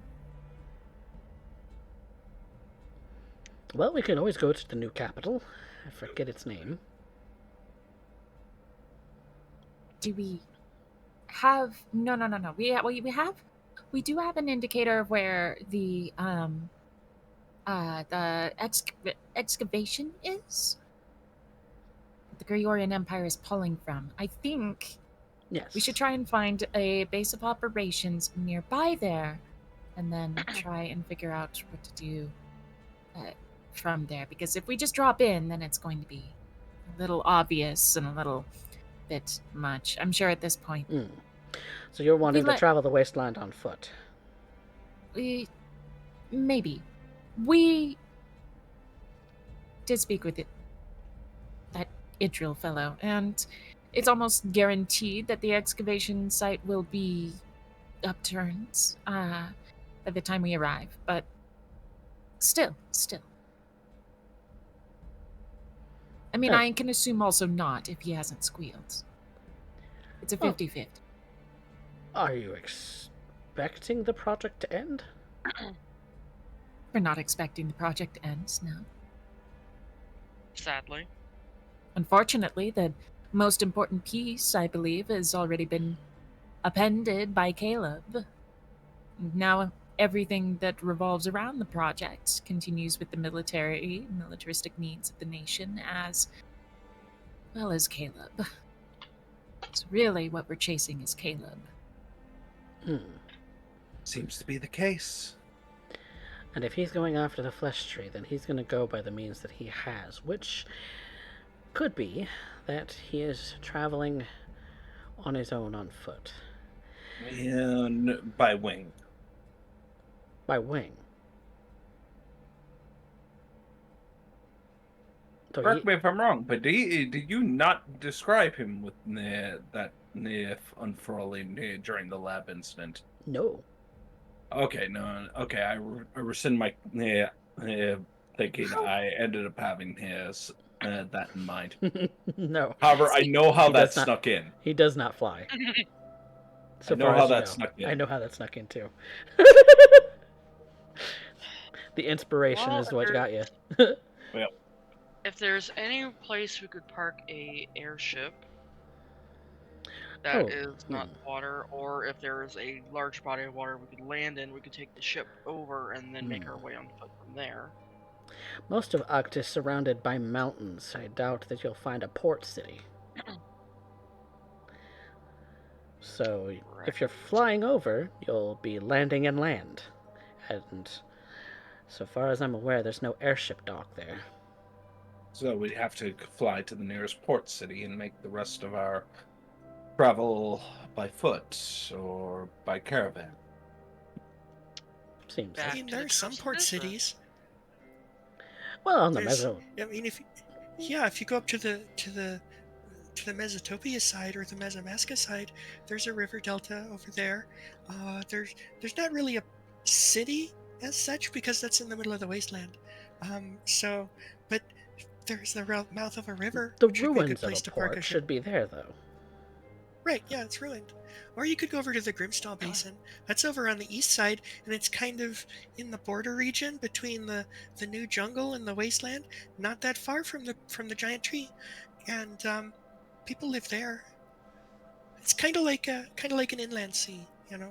Water runs out of the mountains, but there's no outlet. It just kind of collects there, and then it evaporates. So it's super jungly and steamy there, and that's probably why there's still life there because there's just so much water.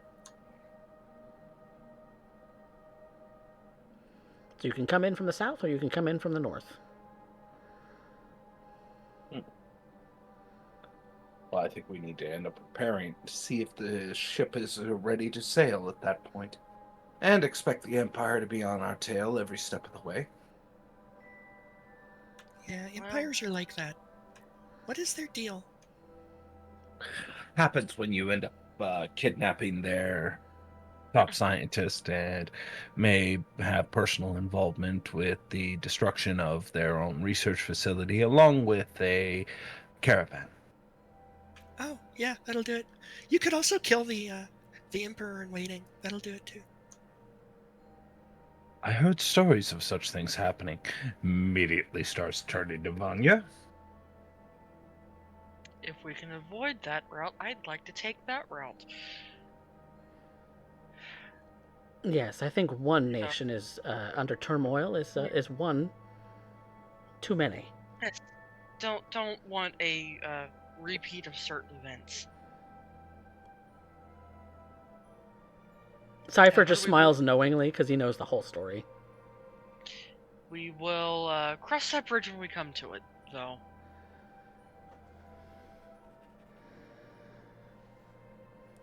I might have to fill you in later on this wicker bottom. Yeah, I mean, I'm more here to help you. I certainly find your adventures very curious and interesting. But I'm more... Well, I can't really participate in them at this point. I have commitments. Oh, speaking of adventures, she's Yes. going to reach into her bag, pluck out a journal. Here, a copy of up to, I think, a month ago? I had to start a new journal, but if you want details here, she's going to You hand would over a give me small journal. this? That's such an amazing gift. She's giving it to Cypher. Ah, Oh, she's giving Because it. she's Okay. Well, it's still a kinda very nice pro- gift. Yeah, she kind of promising she'd do that, so. yes. Okay. I will hang well, on he to would this let for me you for safekeeping. read it. And that reminds me, I have a gift for you too. It's a copy of my book, the Fauna and Fauna and Flora of Uct by me, Wickerbottom, and it's illustrated. And look at the very nice calligraphy. I did it myself. This is a almost handwritten copy. Oh, this It's is not lovely. really handwritten, but it looks handwritten. I'm enamored. This is absolutely lovely. And oh, there's that amphilumpha, that thing. Amphilupanus. Yes, that. Wow. Yeah, it's hard to say, isn't it? It's gnomish word. Yes, I really hate it. The picture is lovely, but the thing itself is not great.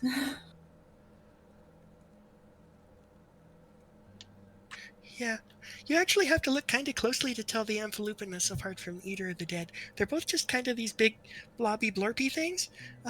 Best way to tell is basically whether it charms you before it eats you. That's the easiest way to tell. Oh. Eater of the Dead has no need for those things. Well, thankfully, I'm an elf. Yes, very advantageous.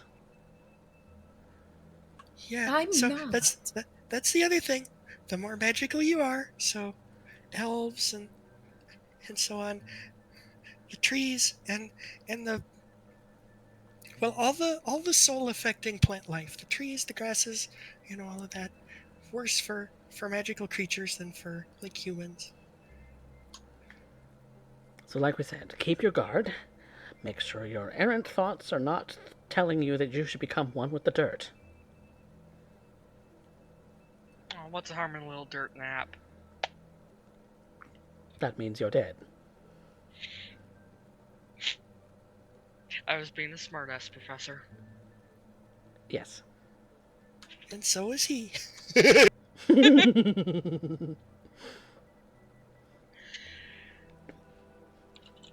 Well, I think that you all have some preparing to do, and that Miss Wickerbottom has some things, I'm sure, that she would like to be getting back to, of course. Yeah, I actually literally can't stay away from Uct for more than a few days at this point in time. It's kind of a bummer, but it's how it is. Well, we certainly thank you and appreciate your time, ma'am.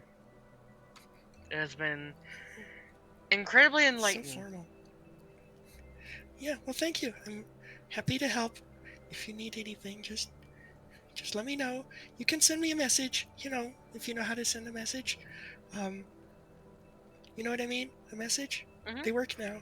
Yeah, so you can send me those, or you can have Cypher. He can always knows how to get in touch with me. It's fine. Yes. I'm always happy to help. It's been an absolute pleasure, Miss Wickerbottom. And I am going Thank you very to much. absorb all of this knowledge. I'm probably not going to understand at least half of it, but I'm going to enjoy the pictures. Well, the pictures are the part that you actually need to learn the most, because when you see something and it's coming at you and you're wondering, is it going to eat me? Or is it just like a big dog who just wants to jump up and be my friend? Probably looking at the picture is the best way to know, like, is this is this the Amphilupanus, or is it just a harmless Mugalupini? And the Mugalupini is just a big blurpy dog. Oh! Yes. Actually, yeah, that's a good idea. That's very good. I might not be so poor off than I Mugalupini thought. is in there too. Just it's a lot smaller though, so that's another thing.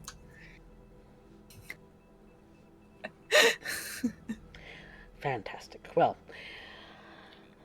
thank you again for your time. And, well, I suppose I should be getting on with something myself. So, Lucky Sevens, Excellent. thank you so much for Yeah. coming to meet with us, and I'll be in touch, Wickerbottom. Thank you very much. So, I hope you don't mind if I just disappear. But that's how I travel. So, bye. Goodbye. And then she explodes into what appears to be a pile of glitter, and then the glitter blows away.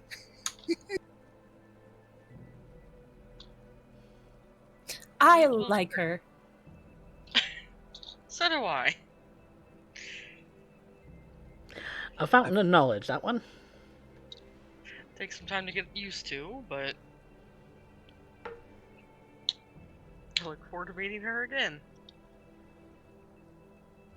Yes, Alira.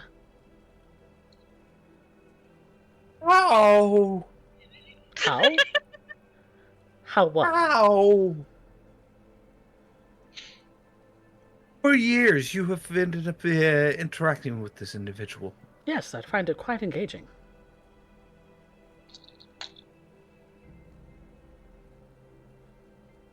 I am very sorry if a lot of what she said was a bit much. She is, like I said, the expert.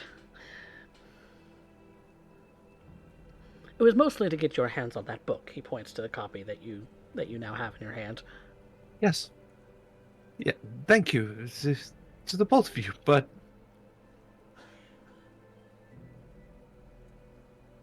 she points to this ring letter over her head. This allows me to understand any spoken word. And yet, despite magical intervention, You have no idea what she just said. That's the joy of it. I what love is it. a dungo flopping? Oh, that! He pulls the book from you and he goes and goes and opens up to a page and kind of shows it to you. It's rather harmless.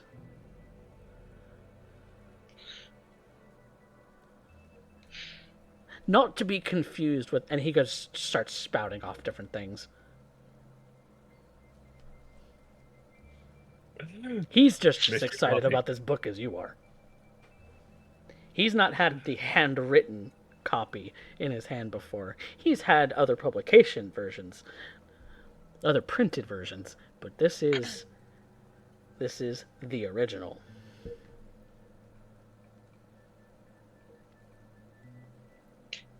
Bonnie's gonna lean over to Arya. Think he'll ever stop?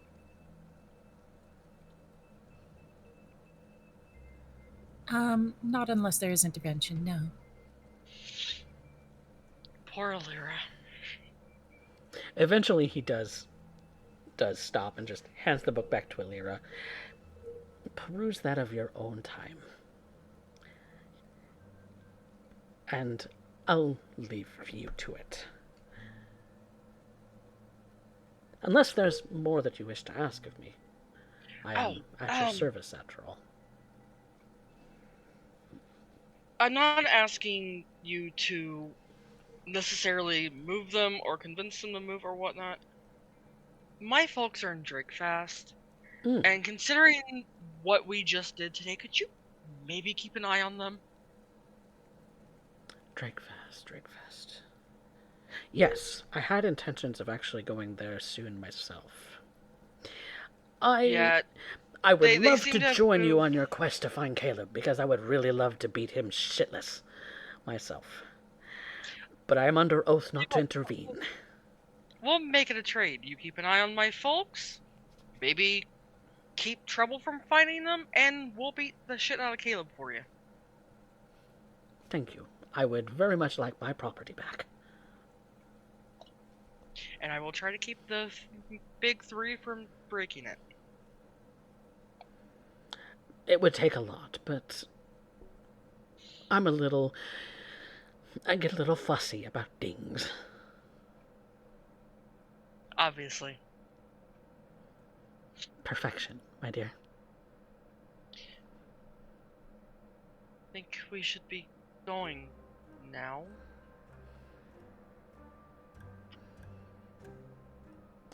You all Sorry, have preparing to do, big ass bug. and I have Drakefast to go and see about parents. Should you need to get in touch with me, you know how. I will be in the area. Tell Selter we said goodbye. Yes, she probably went looking for something herself. Oh, she did seem in a bit of a rush when she was heading out. You reminded her of treasure. I probably will have to go and find what gold pile she's dug herself into. I think with that, the 3 plus the kitten are going to be heading back to the ship. Mm-hmm. All right. Well, I think with that being said, and with the amount of information that had been dumped on my players, there is a lot to process. So I suppose we shall end the session there for tonight. And I want to say thank you to the great Fluffy Sheep for joining us and being part of the guest appearance today. Ooh, that's yes, thank you. Yes. You're also welcome. It was great fun. Yes, lots of fun. We shall have to do this one again at least once more time before this chronicle is ended. Yeah, I think one or two more guest appearances would be nice. Would be nice. Yes. Yes. I do love guest appearances, and I try to put them in anywhere that I can. So, but with that being said, then the session coming to a close, I believe it is time to dish out some experience for my players. So, Ooh. I do experience very, very differently than a lot of D&D games do, in that I think really large numbers are cumbersome, and I like small numbers. So,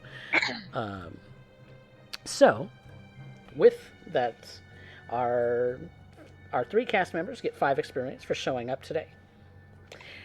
And I think for making a new friend in Professor Wickerbottom, you get another 3 from me. But then we also talk about some roleplay prompts, which our cast members deliberate amongst themselves.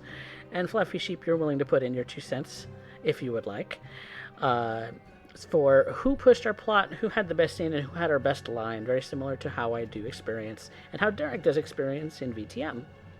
And then, of course, there's the audience favorite, and the audience gets to choose who their favorite from today is. So, for the bonus experience, who pushed our plot?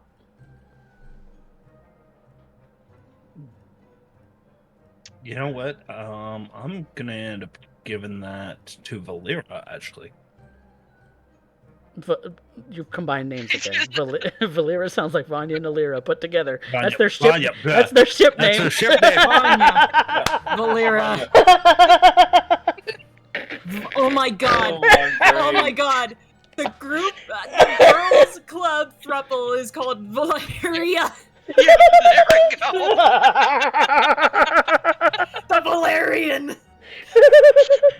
My brain. Girls. You broke my brain. You broke my brain. I think what you meant to say was Vanya. Anya, yes, I'm an idiot. Okay, I get it. I'm an idiot. No, I find it funny. It's very, very funny. You know what, Derek? For inspiring the thruple name, you get inspiration. Okay, I already had one, so no worries on that. It's just right there. Nothing.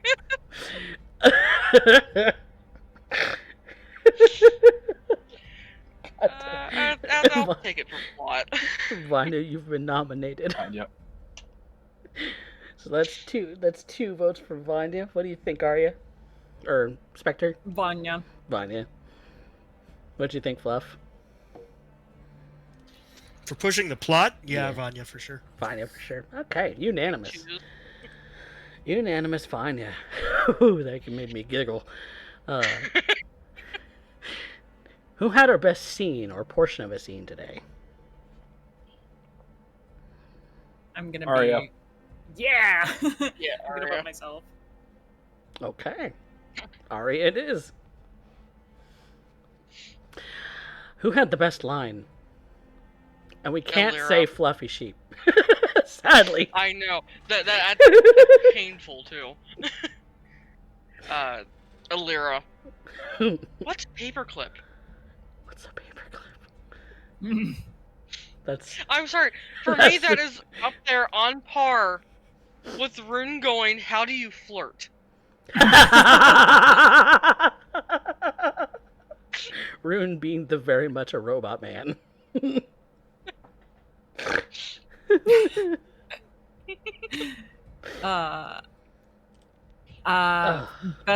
Best line.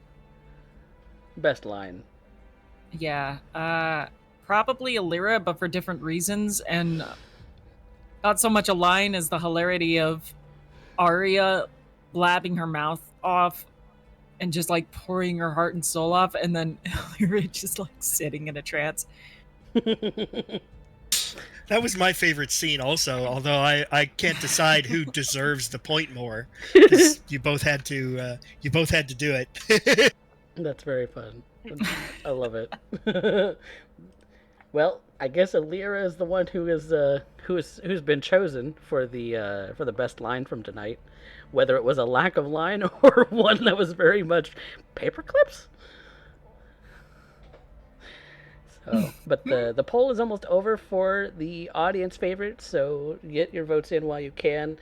But yes, again, thanks so much, Fluffy Sheep, for joining us tonight. It has been a joy seeing you again. Long time. Yeah, long time. We need to do this again. Obviously, we also need to have Maddie come in at some point and do a guest appearance. Yes. One of these days, I will decide on something for him to NPC. Arya, you got the audience favorite from tonight. Yeah. Yay! Did anybody ding a level? Not yet. Not yet. Okay. No. Very close. Very close. Very close. Levels are also done a little differently in that I do 10 times the new level.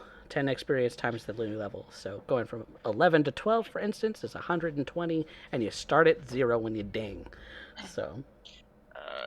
Depending on how the next couple sessions go, could be within the next 2. Ooh, nice.